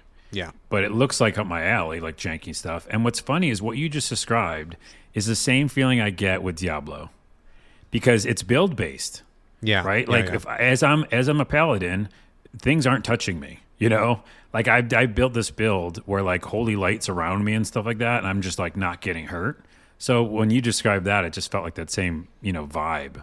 Yeah. Of like feeling like you said beat the system. It's like you made a good build. Oh, totally. Yeah, I mean, that was what was so fun about it. Like, every run felt different from every other run. It wasn't just like I was doing the same thing 1,000 times and getting incrementally better. Like, each run was wildly different. You'd have a sniper build one run. The next run, you'd have like a punching build, and then you'd have like, like just like a poison build or something, or a zombie build. I mean, like, that was like really what I love most about roguelikes, and they really dialed in on it and doubled down on it. And that to me was like super rewarding to play. That's like probably my favorite roguelike of the whole year, and I play all of them. So this was like the best one, I think. Also, is there really dog legs? Yeah, there is. Oh, my goodness gracious. Okay. All right, that is Kyborg. Let's go on to number 4. Carlos, what is your number 4? Okay, yeah, I think this is right. Yep. And not on your list at all. First Berserker Kazan. Say again? The first Berserker Kazan. Oh, okay. We did talk about this on the show, I believe. Yeah. I mean, it's a Souls-like game, but based on this monster dungeon fighter? This is based on like a Korean MMO or something, right? Like, originally? Something like that? No. It's like, well, not MMO, I don't think. It was Dungeon Fighter, I believe it was called. Is that right? That sounds familiar. Yeah. But it's like it's based off, it's a spin-off of some other larger IP. Yeah. And it was like making an action RPG with Souls-like elements. Yes. But everything about it plays so fun. This is one of those games where I almost beat it. I mean, I was so proud that I beat some of these bosses. I feel like, it felt like Elden Ring to me. I was like, holy crap, I actually beat this boss. I did the thing where, it's an action RPG, Souls-like. But it's kind of a cartoony style a little bit, like, strong outlines around the characters. No, like visual presentation. Presentation. But the world itself feels like more real, so it's kind of an interesting juxtaposition. But like all the challenges and all the little mini bosses and stuff felt difficult, but not like punishing. And so I was like, oh, I think I'm going to be in. Like, you could tell right away, like you and I played a lot of these, play Neo or play some of these other ones where you go, oh, I'm out. Like if you're not like dialed in, or like the first boss, I think it was Neo, where like that first boss is like the hardest boss or something. Which is, crazy. Yeah. Yes. So this was like, oh, I got this. And I felt like empowered each time. And I like could grind a bit. Like it lets you grind for like gear and stuff. So like I was in the snowy area fighting this one like mini boss a lot, got a really good gear set from it. and then felt really comfortable taking on the big boss. Like it just does everything right. And each world is cool, and the animations, the cutscenes are so good. I mean, it's on other people's lists who play Souls likes. It's just really breathtaking and fun as hell. And probably I think one of my favorite Souls like, I think this and Elden Ring. That's it. That's like my Wow. top lists. Wow. Yeah, it's that fun. And I don't know if you give it a shot, but I mean, you did like Elden Ring. You do like Souls likes. There's a demo of this though. I think I played the demo. I believe there was a demo. Does that sound right to you? Maybe, but why wouldn't you like it, you think? I don't I feel like I've played this one and it didn't click for me for some reason, but it's been a long time. I don't know any specifics, but I do remember checking it out when you mentioned it, and I'm pretty sure there was a demo, and I'm like, not for me. So Man, it's crazy. Because the other thing that I'll do, I'll just sell it one more time, is that like a Souls like or Dark Souls games, you like I always have hated the jump. yeah, they're Everything terrible in from every South Dark does, Souls yeah. game. Yeah, yeah. And it still feels clunky to me, like almost all of them. Even Elden Ring, I didn't feel like totally fluid. I was like, I still had to figure out how they want me to, move. Yeah, yeah, yeah. And Kazan's the opposite. Kazan's like, no, you're an action RPG. Like, be an action RPG. Jump, roll, be an action RPG. And then also, it's difficult. So I think that that's a fun line that they pulled off really, really well. Right on, right on. Yeah. First Berserker Kazan, you said? That's the name of it. All right, excellent. All right, my number 4 is Dispatch. Did you play this one? Not yet? Yeah. No, I didn't, but it's like an animation. Yeah, basically it's a TV show where you play a little bit of game, and that's totally Yeah. fine. Video games can be anything. I am certainly not bringing up this is not a game argument. This qualifies as a game fully to me. You play a guy who used to have superpowers. Stuff happens. He has no powers anymore, and so he's got to get a job. And so he goes to work for a superhero dispatching company where you buy a membership, and then whenever you have a problem, you call them, and they send a superhero out to fix whatever it is that you're having difficulty with. So maybe you need a bodyguard, or maybe you need to kill somebody, or maybe your cat's stuck up in a really tall tree, or whatever, anything like that. You just call them, and they dispatch like the correct superhero. So most of it is just watching, but it's such a good show. Like if this was a TV show, I would watch it. And I think it's a great show. You have a bunch of superheroes you're working with, and unfortunately, you don't get like your pick of the litter. You get like the Z team heroes who are former villains. They're all trying to reform themselves, and so they quit their life of crime and they want to become heroes and get a job at this place. But they're all like salty and they're slackers and they're crazy. And they got terrible manners, and like they're just like basically one step above being a criminal. And so you got to deal with these folks and try to get them on the straight and narrow and whip these folks into shape. And so you're dealing with the personalities. The cast is really good. Everybody in the cast is just really fun and interesting. Pretty wide variety of folks there. Just talking to them is really interesting, seeing what happens. There's a bit of romance, a lot of nudity, like way more nudity than I thought there was going to be. Whoa. Lots of Didn't see that nudity. coming. Yeah, there's definitely a couple of sexual situations for sure. Like it's a grown up kind of a thing. And I thought the show was really super entertaining. Really wanted to see where it went. And then in the gameplay sections, you are the dispatcher. So people will call in on like this kind of big screen. You get a map of the city and they'll be like, oh, there's a cat in the tree over here. You've got 6 heroes. Which one do you send? And so you kind of look at who you got, send who you think is the most appropriate. And if they do it, they get some points. They can level up and like get more powers. Some heroes work better with others. Some don't like to be with other people. They got various things. Some fly, some don't. So you've got a lot of factors to consider. So I think the gameplay is just pretty standard, kind of like 911 dispatch kind of gameplay. We've seen that in a few other titles, but that was fine. I liked it just okay. And I think that the TV section and the writing and the voice acting was all like top tier, like Hollywood production level, really, really quality stuff. I could not stop playing this. Every time I finished a chapter, I'm like, oh, got to see the next one. What's going on? I got to like, just how I wait till every episode of a show is out before I watch a show because I want to go through them quickly. Same thing here. I bombed through this game and had a great time. Really, really great time. It's just great. I really hope they do a sequel to this because I would watch like a full other season of this. No problem. I'm down for sure. Yeah, it's like those. We played a lot of those FMV games. I feel like it's got a vibe like that, maybe. Yeah, exactly like that. Just instead of like FMV cutscenes, it's like a half an hour of an actual like TV show that you're watching. Like it's good enough to be a TV show, certainly. So that's cool. Yeah, for sure. Loved it. Dispatch, great stuff. Great stuff. All right. We are now, it feels kind of weird, but we're in the top 3. Like we kind of got here. I blinked and we're here. The best of the best, the cream of the crop, the I don't know, the best experiences we had this year. 3 left to go. Carlos, what is your number 3? Yeah, I think all these are surprises to you. And I know one of yours, Journey to the Savage Planet. Really? Yeah. That Yeah, did really. that came out this year? Journey to Savage Planet? Am I That's from a while saying ago, it? isn't it? Is it Return to the Savage Planet? Did I mess it up? I don't know. You tell me. Journey to the Savage Planet. Journey to the Savage Planet. Is it? Okay. All right. Tell me more. Hold on. Let me just make sure I'm doing the right one. Journey to Savage Planet is a 2020 game. Okay. So That's hold what I on. thought. Okay. So what? So what did you actually? What did I play? Hold on. No, hold on. Here it is. No, wait. It's Journey to Savage Planet. Did it get re-released or something? Is there? How did this Oh, come my across your goodness. radar this Hold year? on. Second game. How do I type in Uh-oh. Revenge? Is it Revenge? I have no idea, buddy. I think you might be having a stroke right now, Carlos. No, it's Revenge. Revenge of the Savage Planet. Thank Revenge you. of the Yes. Savage Planet. Okay. I'm not sure that I've even heard of this. Okay, Yes, so May tell me. May 8th, 2025. We did it live. Don't edit any of that. I'm not. Oh, I certainly won't. I certainly So won't. Journey to I gotta Savage Google it Planet. though. I have no idea what's going on. Okay, so Revenge? Journey to Savage Planet happened in 2020, and it was a good game. At some point, the publisher, I believe, dropped them, a developer. Developer got the rights back to their own game. Okay?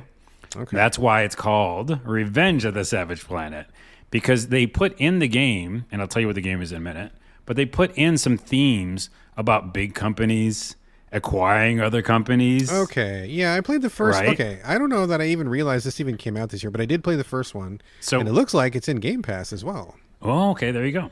So not only did the company developers of Raccoon Logic, they got their rights back to the game, so they put out their own version of the game, like a new one, but just under them, they were the publisher. They're the developer publisher, Raccoon Logic.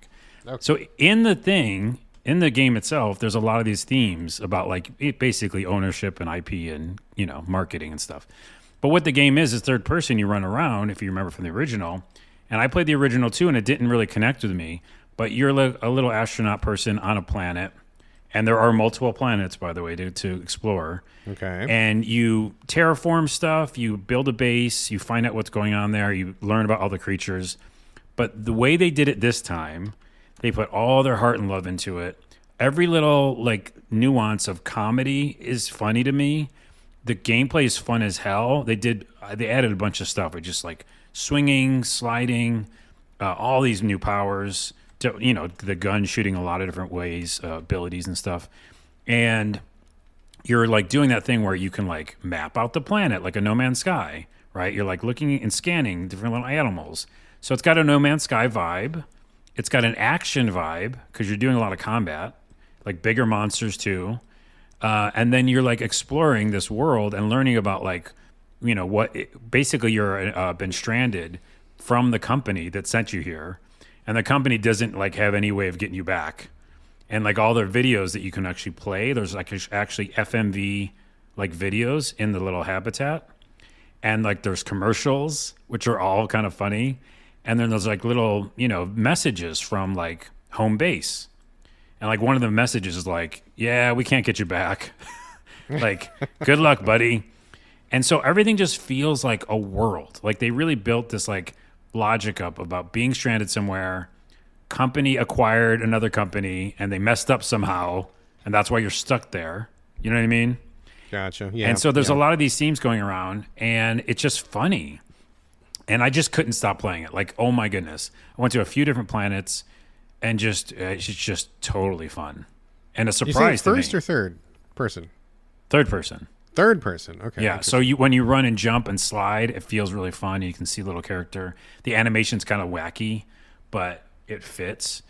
And the monsters are fun to watch. And Wow, man, this is a super duper surprise for me because honestly, like I said, I played the first one and it was fine back in the day. I don't think I even finished it, but boy, I don't think I even clocked that this one came out this year. Just completely not on my radar. That's amazing. I was hunting for games, again, this year was tough, right? To Yeah. find something. And I remember not really enjoying the first one that much, but this one, because they added the elements of comedy, hardcore comedy, a lot of videos. You go back to your little home base and there's a new commercial. You just turn the TV on, there's a new commercial to watch. And then everything about mapping it felt fun. Mapping the island felt fun. Interesting. Interesting. Man, I can't speak highly enough of it. I I mean, think you it's sold really me, good. dude. You sold me. I'm going to put it on. I just put it on my list of stuff that I need to look up because it was already a pretty long list, but I'm going to add it here. And apparently it's still on Game Pass, too. I can probably just dip in and just give it a shot and just see what goes. But, man, And yeah. and guess what for you? Co-op. What? A co-op split screen. Oh, really? Maybe me and the wife can play, perhaps. Yeah, I didn't even know that because me, I'm just solo. But they have co-op online and co-op split screen. So, Oh, I mean, just all good right. good on them, the developers, to get their rights back, make a good game, and in my opinion, a better game. So, Gosh, a shame I didn't. I mean, literally, I hope they. I mean, I'm just trying to think of how this one slipped past me. Hopefully, they got some PR and it's doing okay. Because, yeah, I mean, I admire anybody who fights so hard for their IP and really believes in their dream and wants to make it happen. Yes. That's amazing. So, and hopefully it got a good critic review, I think. And Okay. yeah. So, All right. Wow. Check it That's a big out. surprise. I'll definitely check it out. I'm gonna. it's a download Christmas it. present. It is. Thank you, Carlos. Just what You're I wanted. welcome. All right. Woo, that was a journey. Okay. That was a journey, pun intended. Dun dun dun dun dun. That was your number 3. My number 3. So as you were talking, I did a little bit of switcheroonie. I had a last minute good. change of heart. So what I ended up going with for number 3 is Clair Obscure Expedition 33. So I hear what you were saying about. We talked about it earlier in the show, and I think that everything you said was true, and I agree with it all. But it was a good experience for me. I mean, number one, I didn't have any expectations going into it, so I think it really blew me out of the water when it came to just like, wow, this is not what I expected at all, but in a good way. I think what really worked for me, I mean, number one, music, fantastic, and I'm not really a music guy, but it was so powerful and so good.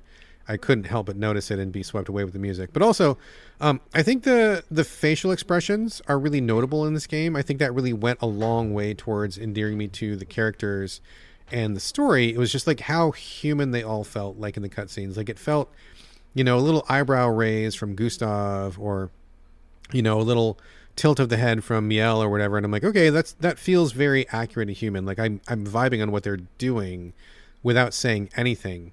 And in my work, I spend a lot of time on people's body language and their micro expressions. It's part of my job, and so when I'm seeing this stuff ring true in a game, it is pretty notable to me. So that's pretty interesting. I mean, style, it's French as fuck, and that's interesting. We don't get a lot of French themed stuff. The very concept, I think, is really good in general, and I liked the way that they kind of incorporated more action into the turn-based stuff. The parrying had a problem. Okay, so why is it not higher?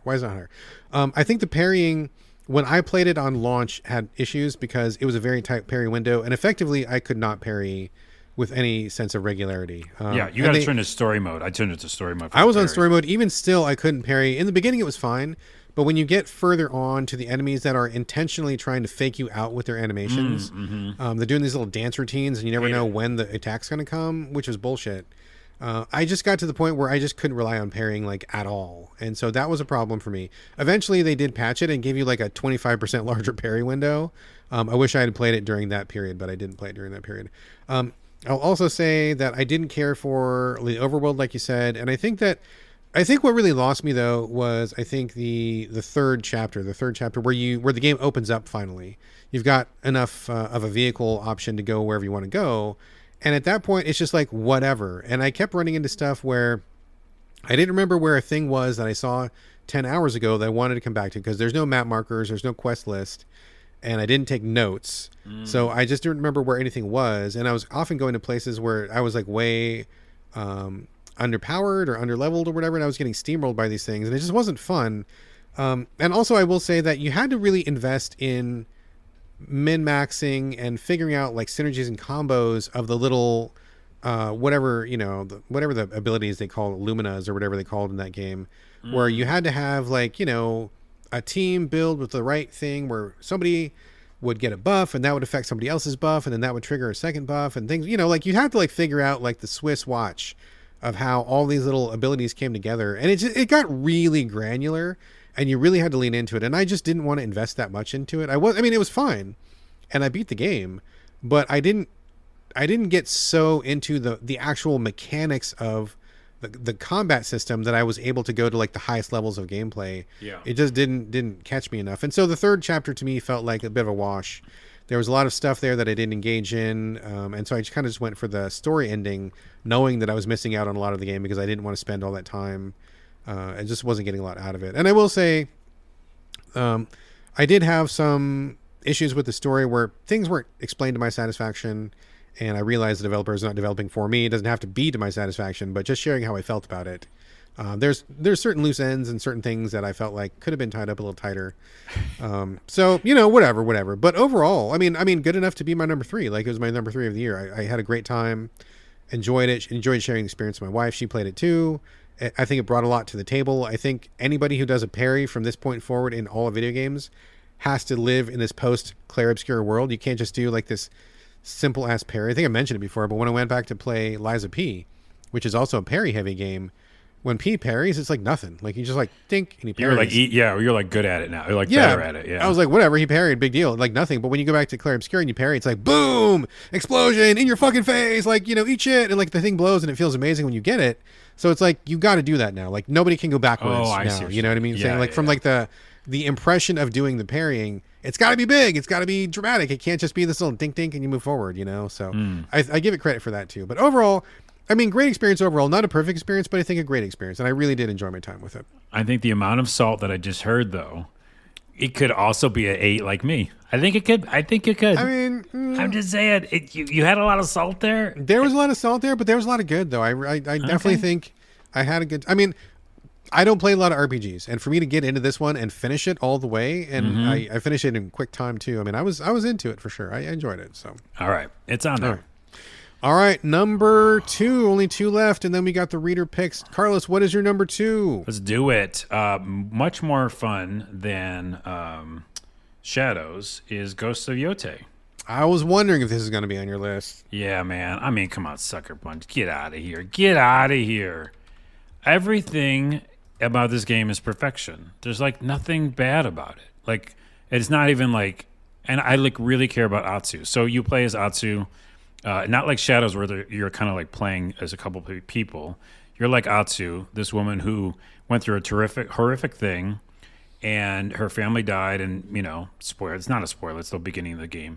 And you're basically on a revenge mission against all these people who ruined your entire life, and it's like emotionally scarred you. And they do a lot of cutscenes to kind of make you feel, this rage for these people. And you got to go get them, and it's very much like Kill Bill. So if you like Kill Bill the video game, but you're Atsu, and you're going to go out and do, vengeance, that's what this game is. But the other thing, similar to Shadows, but actually better, and that's why it's higher up, is the world. So beautiful. It's the storms that come in, the fog that comes in, it's just foggy all of a sudden for no reason. The rain, it just feels great. Where you need to go next, you like this. On the PlayStation 5 controller, at least, you just swipe up on that middle pad, and wind starts blowing, and wherever the wind's going is where you're supposed to go. Oh, okay. Yeah, I think they did it in the first game too, didn't they? I really did they? I think they did that. Okay. I love that. And yeah, it's open world, but like they generally have like little areas where like there's a really big, bad guy from one of the main people who killed everybody in your life, and you can like go hunt them in kind of any order you want. But once you get into kind of a story chapter, you play that out. And you have a brother, and you meet up with him, and it just feels like the world is alive. I care about everything. You take breaks. So, like, you find these little hot springs, and, like, just sit down in the hot springs. And, I don't know, I kind of needed that as a person, too. Like, just playing the game. It was kind of nice to have that. And the combat's amazing, and everything about it is really good. I don't know what to say. It's just like, if you watch the trailer, you know what this game is. It's the best version of that game. I mean, I feel like you sold it pretty well. You said a lot of good things there. I guess my question to you, I didn't play this one, but I did play Ghost of Tsushima, and I thought it was fine, but it kind of bounced after a while. I guess I felt like there was a lot of filler and a lot of sameness to it, and I kind of was like, I don't want like 80 hours of this. Do you feel like it's basically like that same thing? Is it more compact? Is it bigger? What are the differences between this and Tsushima? Yeah, that's a good question, because I actually bounced from the first one too, and I didn't bounce from this one. I think the difference is it feels more like movie-like. The Kill Bill is a very good explanation, because like there's this one segment where you meet one of the people who are like, who killed your family, and you're like ready to like destroy them. But you find out it's a woman who's working in a bar somewhere, and she's actually like she had a reason why she did it. So now you're like thinking about, okay, maybe I don't have to kill her. Maybe she's gonna work with me. I don't know. Like it's like I don't know. Every little thing that happens feels like a little mini movie.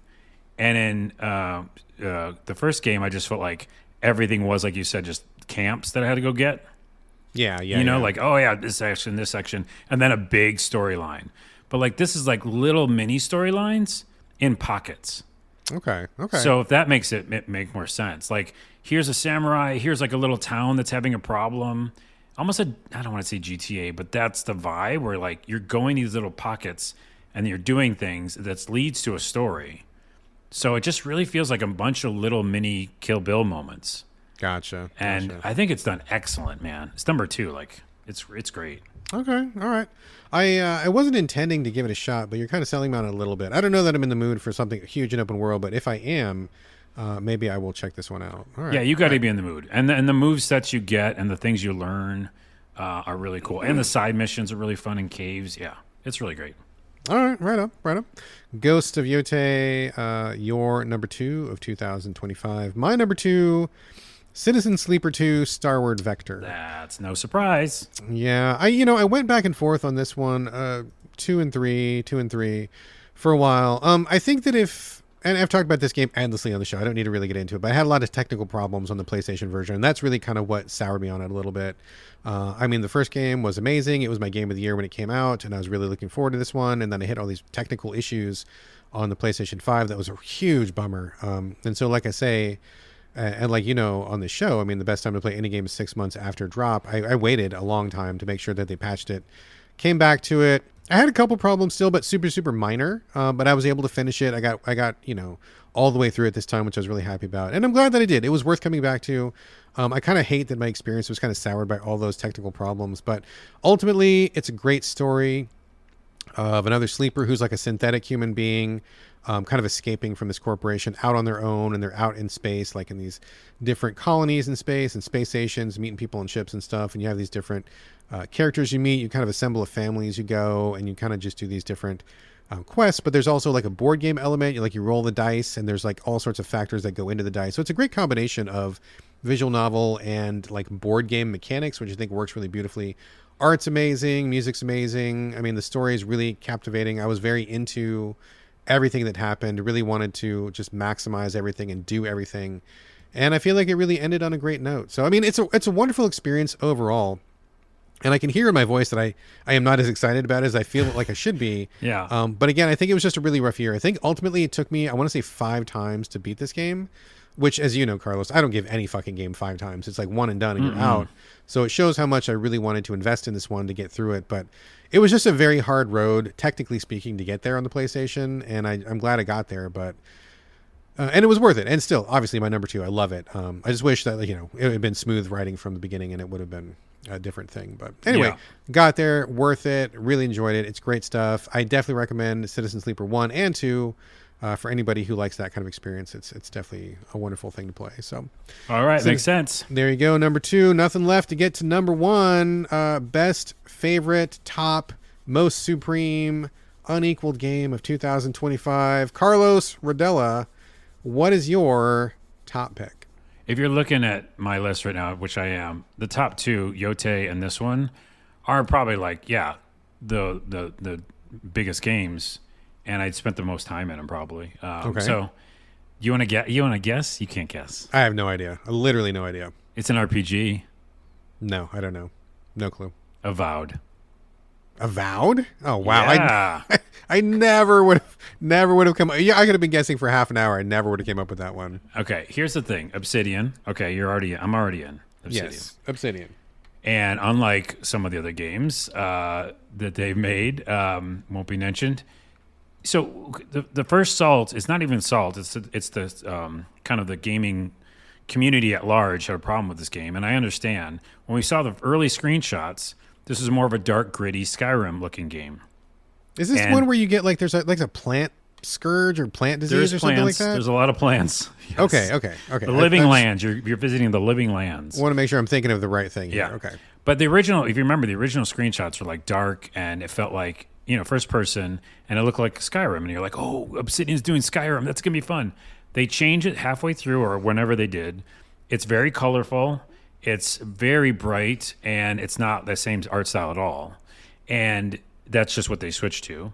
I think they had a lot of other development issues with this game, but what they did produce is, in general, it's first person, and it's the ability to mix everything together. So magic with swords and any kind of like melee you can think of, but you can do all of them and switch it on the fly.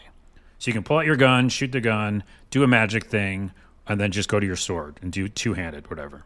Me, I just mainly did melee. Of course. But every once in a while, I would do some fun magic because it was so readily available. You just like hit a button and you go to your magic book. So I think that was really cool and novel. But the main reason is, number one, play the game, beat the game, like total, it took over my world. Like nothing else. I played nothing else when I played Avowed. I don't know if we ever talked. Did we talk about it? I feel like we must have talked about it, but I don't remember you liking it as much was as this you're year. saying. Yeah, this year I wasn't on the podcast every episode, so Yeah, not every, but I feel like you would have mentioned it. But boy, I do not remember you liking it as much as you like it now. Keep talking. I think it was because it was this year, and I just like went into a bubble and just played it by myself, and didn't really talk about it. I just went in, and so what's funny is that I did actually switch it to third person because at some point they added that, and it's a little janky, but it felt like Elix to me.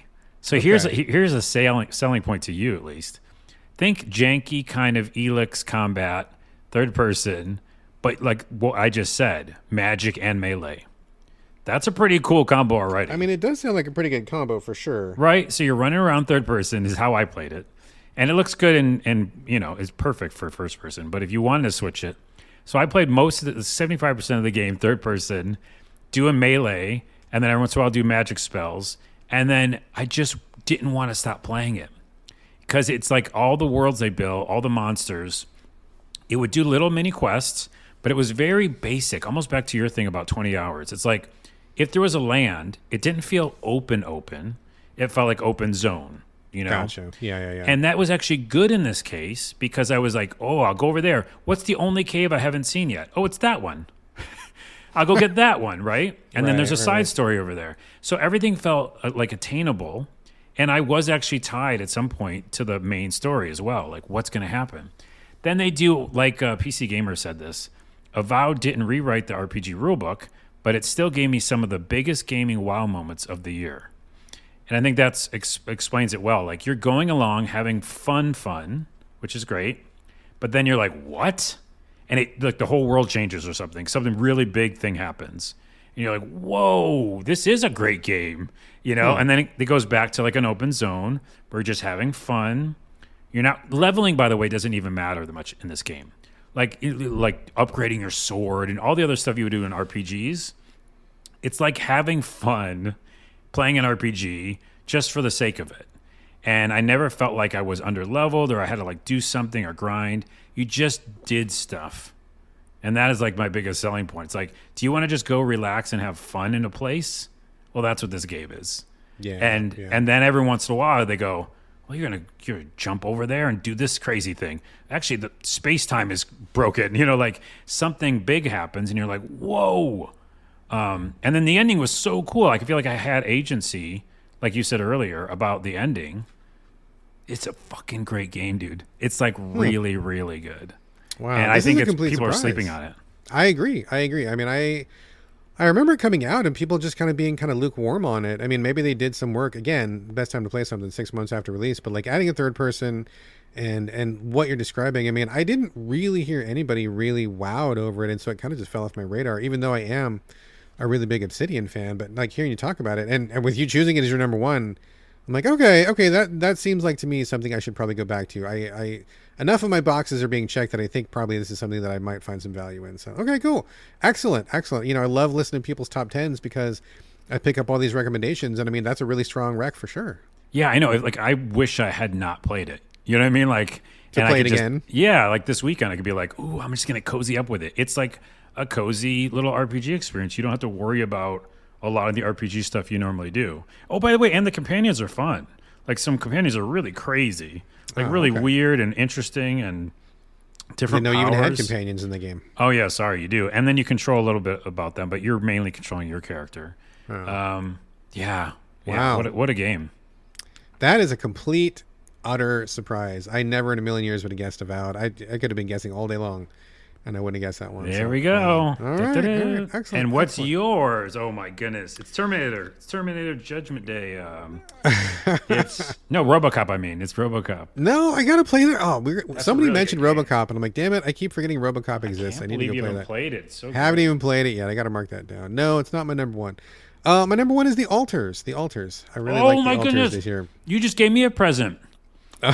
Please tell me why. But it's in my queue. I mean, I own it, and I Okay. haven't started yet All right. because of reasons. But tell me why. Tell me. All right. Well, I went back and forth with this one. And quick side note, a lot of the games that are on my list this year, several, at least 2 or 3 of them, if not more, were games that kind of had like an AI, problem. Like and a lot of these people are like, oh, we used AI in development and then we left it in, oopsie. And that kind of tainted a lot of the games this year, which I didn't care for. But the reason it's still here is because they went back and stripped all the AI out. And I'm hoping that they, like the other developers, all the other developers ended up taking the AI out.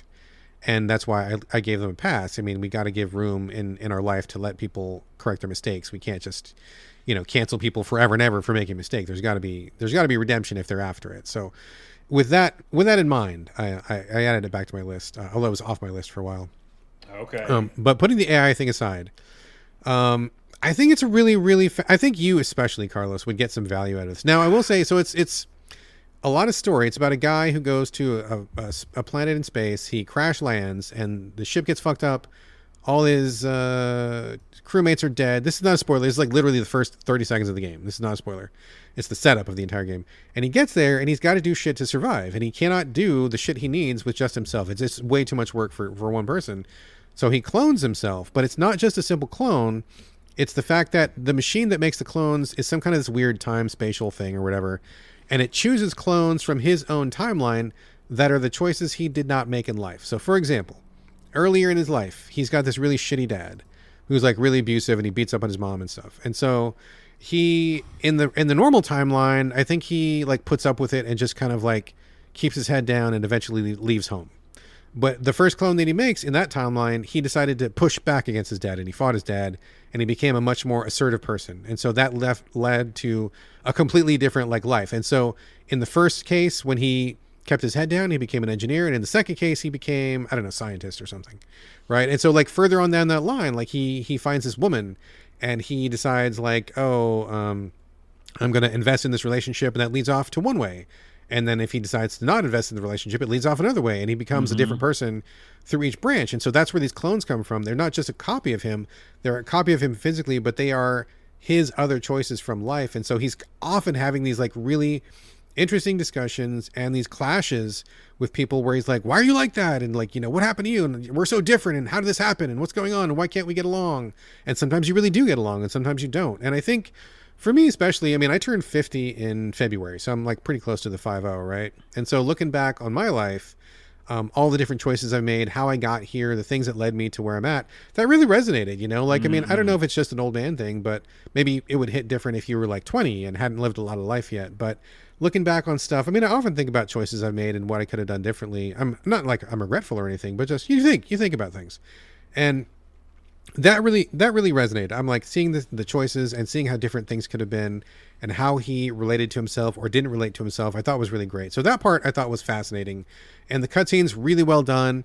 One voice actor does all the different clones, and fucking That's kudos crazy. to that voice actor that he was able to dig deep and find like 12. I think it's like ultimately 12 different versions of himself, 12 different versions of the same voice. Fucking amazing voice acting job, great voice direction, really sold it. Like I really was invested in all these different clones and how they were feeling and where they were coming from and the different disputes you would have. That was great. The gameplay I thought was really solid. There's a 2D kind of an XCOM home base kind of thing going on, like an ant farm view where you manage things inside your base. I thought that was really fun and compelling from a technical aspect. You go out in the world to find resources. You're like exploring the planet that you're on, trying to get home. Pretty compelling sci-fi story. The only thing I didn't really super care for was I don't think this game really needed combat. And there's a few, it's not even combat really. There's like these little like anomalies you have to kind of fight off, which I thought was like, whatever. I mean, it wasn't like game ruining or anything, but it was like, didn't need it. But I guess they put that in there so people would feel like they were doing something a little more actiony. But I thought the game was very actiony enough. Like just the struggle to survive, I thought was way more compelling to me. And I thought the ending was really strong, and just everything together was just very fascinating on multiple levels. It worked technically, it worked thematically, it worked just like from a narrative perspective. I mean, everything about it I thought was really, really good, and I really did enjoy this one quite a bit. It can be a little bit difficult, and I think they might have patched some of that out. But like, I definitely went back a couple times on some saves and did some few things. But overall, really, really powerful experience. I think I have two questions. One, I think the original reason I didn't play it because of that dark stuff you talked about, like the dark past. Yeah. Like I like looking back at my life, but does it feel depressing at any time? Like some of them were really depressing, and some of them were not. Like, I mean, a lot of it was thinking about, like, I don't want to spoil anything, but like, you talk to a specific clone and they'll talk about an issue and they'll be like, well, why'd you do this? And I did this. And then you kind of like compare and contrast like what happened and how you felt like that affected them. And yeah, I mean, there's a lot of rumination on like, oh man, if woulda, coulda, shoulda, or if I had done this thing. So it brings that up a lot. But I don't think it's necessarily depressing. I mean, I think it ends up in a good way. And if you play the game a certain way and you have these alliances with your alters, your clones, I mean, I think it ultimately is like kind of uplifting at the end. Well, that's what I was hearing from people who play it and saying that they actually got different outcomes too, right? So it sounds like there's at least different outcomes within the game, because someone said, like, I didn't even have that altar of myself, and the other person's like, I had this one. So it's like you can get different parts along the way. Yeah, you're not going to get all of the altars, so you got to kind of pick and choose, and each one is pretty different. So you'll have different interactions. You'll have more contentious or less contentious, or you'll have maybe a better facility towards doing one action or another. So it really depends on who you choose. I mean, I think everybody's going to get like probably the same core, like 6 or 8, but then there's a couple more that are kind of like up to you whether you get them or not. There's a couple I didn't see at all, but I was pretty happy with my canon playthrough, so I kind of left it alone. But there's other ways you could go.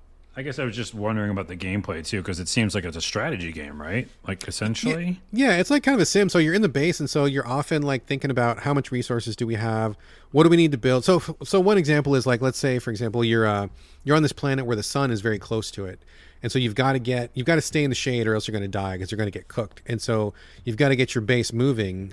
It's like the shape of a giant wheel, which is kind of fun. So it rolls. And so you got to get like your base in working order in like 12 hours or else you're going to get, burned to death. And so a lot of what you do is like a little bit of race the clock into like, we need to get enough resources. We need to fix this thing. We need to figure out a way to, I don't know, inflate the tire, and we got to like cross this gap. And what do we do? And so there's all these different choices, and like your building and crafting menu.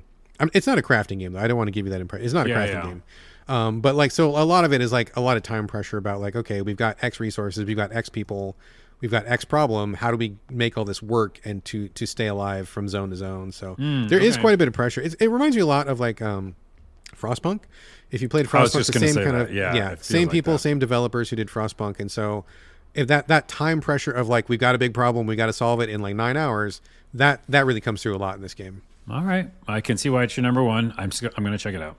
Check it out. I mean, it may not be your jam because it can be pretty intense and pretty difficult, but I think ultimately it was worth it. And at least just to see the first couple hours of it, I think would be pretty illuminating. So, all right, there we go, folks. Top 10. We did it. We got there, Carlos. All right, that's been a good year. I think we had some good picks. I took a lot away from your list. I think I wrote down 3 or 4 at least. Nice. I wrote down, I like that with the roguelike, the Kyborg. Kyborg, I think you should check that out. I might check that out just because there's enough parts that I like that you said. Yeah. Well, I mean, this is a good example of like, you and I have different tastes. The industry is really broad. Exactly like I predicted. We only had one game in common the entire time. Yeah. And I think that really speaks highly for just video games in general, that, we can have such diverse picks. And both of these can be like 10 best games of the year, and they're 10 totally different games. So I'm really happy about that. Oh, and I'm going to Mascot Agency. I'm going to go back to that, too. Oh, yeah, you got to go back to that one, too. Yeah. Really good stuff. All right, folks, nothing left to do here except for read our readers' picks, where I'm sure we're going to find even more recommendations. We got a bunch of contributions from everybody that listens to the show, so thank you very much to everybody. We're going to give you a shout-out and read your picks, starting right now. Carlos, do you want to kick it off? Epic show length. Here we go. With Upsello, is that the one? Yes, you start off with that one. We'll go back and forth. Upsello. These are top 3. So number 3, Expelled. Never heard of it. Arc Raiders. There you go. And Blueprints. Both that were disappointments for me. Worst game, Sword of the Sea. Kind of agree. Yeah. Okay. We both felt that, right? Yeah, I was not into that one. Yeah. Special mention for Lost Records. Okay. For the cast, the story structure between 1995 and 2022, the cool camcorder, and the soundtrack. Maybe I should go back to that. I don't know. Well, maybe. Next, we have Matt Leachman from the Two Guys, Three Consoles podcast. Hello, Matt. Good to get your contribution. Thank you very much, sir. Number 3, Assassin's Creed Shadows. Number 2, Claire Obscure. And number 1, Ghost of Yote. So he's double dipping in the open world there, action. Worst game, Death Stranding 2, my brother. Yes, I hear you. And best narrative goes to Ghost of Yote. 2025 had been a pretty decent year for gaming. I'm looking forward to playing Metroid Prime 4. Standouts have been Claire Obscure and Ghost of Yote for me. Nice. Excellent. Dave Jackson from the Tales from the Backlog podcast. Blueprints, again. As Silk number 3. Song, Yeah. number 2. Okay. Number 1, Expedition 33. Worst, Pirate Yakuza in Hawaii, which neither of us mentioned. Fun for the series fans, but unremarkable otherwise. Wildcard, best single sitting game. Many Nights a Whisper. I've heard of it, but I haven't played it. I think it's PC only, which is why I didn't play okay. it. But I've heard a couple people mention that one. All right. Next, Mike Huguenot, and I apologize if I'm mispronouncing that, Mike. Please correct me if that's wrong, but I believe it's Huguenot. I could be wrong. But Mike says his top games were Blueprints and Death Stranding 2. Just goes to show everybody's got their own lane, right? Controversial worst, Silk Song, which almost made me want to stop playing games entirely. Wow. Oh, man. And belated nomination, Paradise Killer from 2020, which he only recently learned about, but loved the world building and lore. Okay, cool. I can see that. Dovetail from the Pages of Play podcast. Number 3, Dispatch. Number 2, Claire Obscure. And number 1, Silk Song. Coming in again. All right. Worst game, Reviver. I don't know what that is. I don't know what that one is either. Okay. Best hidden gem, The Darkest Files. I'm writing that down. I don't know what that is either. I have heard of that one. I believe that's a World War II like survivor narrative or something. If I'm remembering, I'm unwriting it down. I'm unwriting it down. If I'm thinking of the right game, I think that is definitely not a Carlos Okay, gem. We've got Ron, superfan Ron from the So Videogames Discord. Third place, Tony Hawk's Pro Skater 3 and 4 Remastered, and he gives thanks to Gene Sachs and Mike Susky for recommending it. Second place, Batman Arkham Origins. Oh, jeez. He says, yes, it came out over a decade ago, but it helped me kill a bunch of time when I was cooped up for a week, so it gets my number 2. Fair, respectable. First place, Marvel Rivals, which I have not even tried. Have you tried that? Yeah, a little. It's not my jam. It's, it's those kind of games. Is it like Overwatch, but with Marvel? Yeah, 100%. Okay, all right. Yep. Ron says, worst game, does Inzoi count? I was super hyped for this and even pre-ordered it, and then it came out and I barely played it. I don't even know what that is. Inzoi? Oh, can I add that to my disappointment list? Because I agree. What is it? It's like Inzoi? The Sims. It was supposed to be like the new Sims. Oh, okay. And I had so many problems with it as well. I was really, really excited for it. Yeah. Okay. And Ron finally says, best deviation from expected gameplay, Skate 4 lets you shun skating in favor of doing stupid, impossible, and often painful parkour in and around busy roadways. Why would I need a skateboard when I can play in traffic? Skate 4, he's talking about Skate, I think. Like the one I mentioned in my list. Oh, is that? Well, yeah, I think they call it so Skate 4, but it's Skate. But it's actually, okay. They rebranded it. Yeah. Skate. There you go. Because I forgot, by the way, there was parkour in that. It's really fun. That is hilarious. Okay. Eugene Sachs from Game Critics. What's that? I've never heard of it. Okay. Tony Hawk Pro Skater 3 and 4. Urban Myth Dissolution Center? Which was a good one. That was a Japanese horror visual novel. Pretty good, but it didn't make my cut. Keep Driving. I heard a lot about this. Yeah, I heard about that one too. And I want to check it out. Worst, Hotel Barcelona. AI aside, I could not stand this game. It was pretty fucking bad. It was pretty bad. Game I wish I played more of, Claire Obscure Expedition 33. Starting out as a game I think I would probably top my list this year if I gave enough time to complete it. Okay. Fair. We've got Salty from the So Video Game Discord. What's up, Salty? Number 3, Dispatch. Number 2, Kingdom Come Deliverance 2. Not in either of the lists. Yeah. I didn't even touch that. I did. You did? Yeah, it's okay. It's the first game. It feels like the first game. Okay. And number 1, Claire Obscure Expedition 33. Worst, Death Stranding 2. Best music in a game, South of Midnight, which actually did have some great music. I didn't play it, but I want to. Yeah, it was on Game Pass. I played it. Didn't care for the gameplay, but the music was pretty banging. Yep, it was good. I love saying this name. Zolbrod. Zolbrod. Hades 2. Wait, this number 1? I think they're backwards. Okay. So this is number 3 is Go, Claire yeah, Obscure. start number 3. Yeah, there you Claire Obscure Expedition 33. Number 2 is DK Bonanza. go. Okay, there you go. That's my jam. And number 1 is Hades 2. Excellent. Worst, Lost in Random, The Eternal Die. I kind of agree. I wanted to like that. Not even that bad. I just didn't play any real stinkers this year. Oh, okay. So still liked it. I thought that was a good game. I enjoyed it quite a bit, but Yeah. everybody's got their own flavor. That's cool. Honorable mentions from 100 Line, Last Defense Academy, and Sit-ins and Sleeper 2 for their excellent writing and narratives. Okay, right on. Next comes from Jay Monster, who's a longtime friend and also the co-host of the Two Guys, Three Consoles podcast.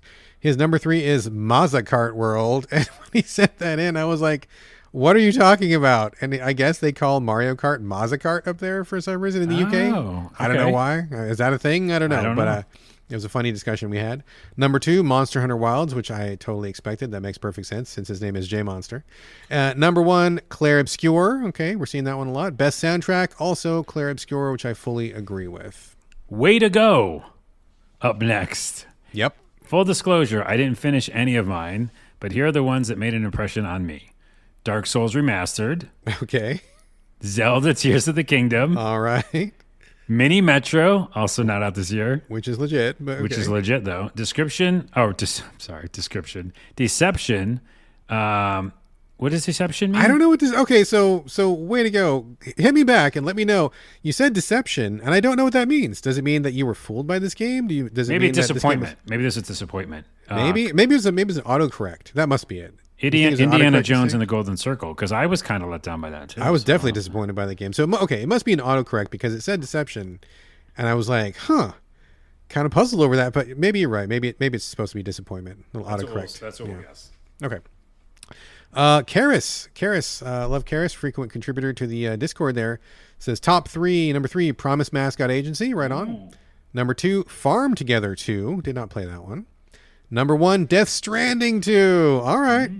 Worst, she says, I don't know, nothing was bad that I played, and things I dropped off of are still excellent games. I just couldn't at the time, because I am weird and my head wasn't in the right place. Things like The Altars, Expedition 33, Blueprints, etc. So nothing for worse unless I can say Starfield again, since I logged in to see if I still have a game-breaking bug, and yes, I do. No, I get that. We were just talking about that, even in the Discord, about like certain games at certain times. It's got to Just click. can't do There's it. got to be, Yeah. sometimes it's just a great game, but just not the right time. That's very true. Trashylvania. What's up, bro? Top 3, Ball X Pit. Wow. Okay. Halls of Torment, which I still need to play. It's in like, we got the Oh, code. man, I've put several hours into Halls Okay. of Torment, yeah. And Fantasy Life I, which I love. I love that game. Right on. Worst, I don't think it's bad at all, but Chronos, that shit was brutal. It was. I heard there's limited ammo. That's a problem. Yeah, it was a real bummer to play, man. It was just a real slog. Bonus, best modernized retro visuals for Halls of Torment. Diablo 2 meets Vampire Survivors in every bit as beautiful as it sounds. Yep, that's a cool looking game for sure. Next comes from Adderblack. Number 3, Death Stranding 2. Number 2, RoboCop Unfinished Business. I got to get to RoboCop. I haven't played it yet. Fuck. Good. I got to play it. Number 1, Chronos: A New Dawn, which is what Trashylvania just picked as one of his worst. Worst game, Shady Part of Me, which my wife played, and I can understand why he picked that as a bad one. That was really tedious. And best music and writing goes to Dispatch. Okay, legit. I can see that. Oh, CJ from Game Critics. I don't know if we've ever heard of that person either. New guy to Game New Critics. person. Never I heard of him think. before. Yeah, never. First time listener. First time listener. Yes, first time writer. Top 3 so far. Death Stranding 2. Okay. Donkey Kong Bonanza. Yeah. Destiny 2 Renegades. Question mark? I put the question mark. They did. Yeah. Worst, Rogue Trader on Switch 2. Ooh. And Glover on Switch. Glover, right? Yeah. That's the way you play as a glove? You are literally a glove, yes. Yeah. Asterisk, just a quick asterisk. I love Rogue Trader. It's a phenomenal game, but not on Switch 2. Right. When he reviewed it for us, I was really raising my eyebrow. I'd be like, what? How's that game going to work on Switch 2? The answer is, it doesn't. Yeah. But absolutely, like, PlayStation, Xbox, PC, amazing game, but just not on Switch 2. Bonus, best Xbox to PS5 port I've sunk almost 80 hours into within the first 2 weeks. Forza Horizon 5. All right. Which was cool that they brought that to PS5. All right. Well, this next, let's see. Next one, Narita Boy. Octopath for number 3. Octopath Traveler 0. Love the HD 2D graphics on Switch 2. So there you go. Got some love for that one there. Mm-hmm. Expedition 33. Favorite action RPG with a stunning narrative and sensational set of music. Gotcha. Number 3. 3, 2. No, it must be number 1. Must be It's number 1. number 1, yeah. Number 1, sorry. Final Fantasy Tactics, The Ivalice Chronicles. Over 240 hours of play, which says it all. My number 1 tactical RPG. Okay.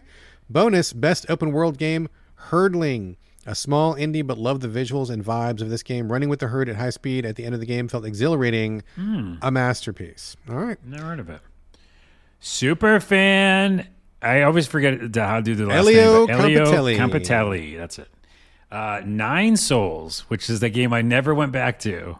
Okay. This year, Lies of P introduced me to the joys of parrying. Oh, the joys, eh? Debatable, but okay. Yeah, but it was 9 Souls who made me fall in love with the mechanic. Tight combat, interesting setting, good dialogue, and lovely hand-drawn style.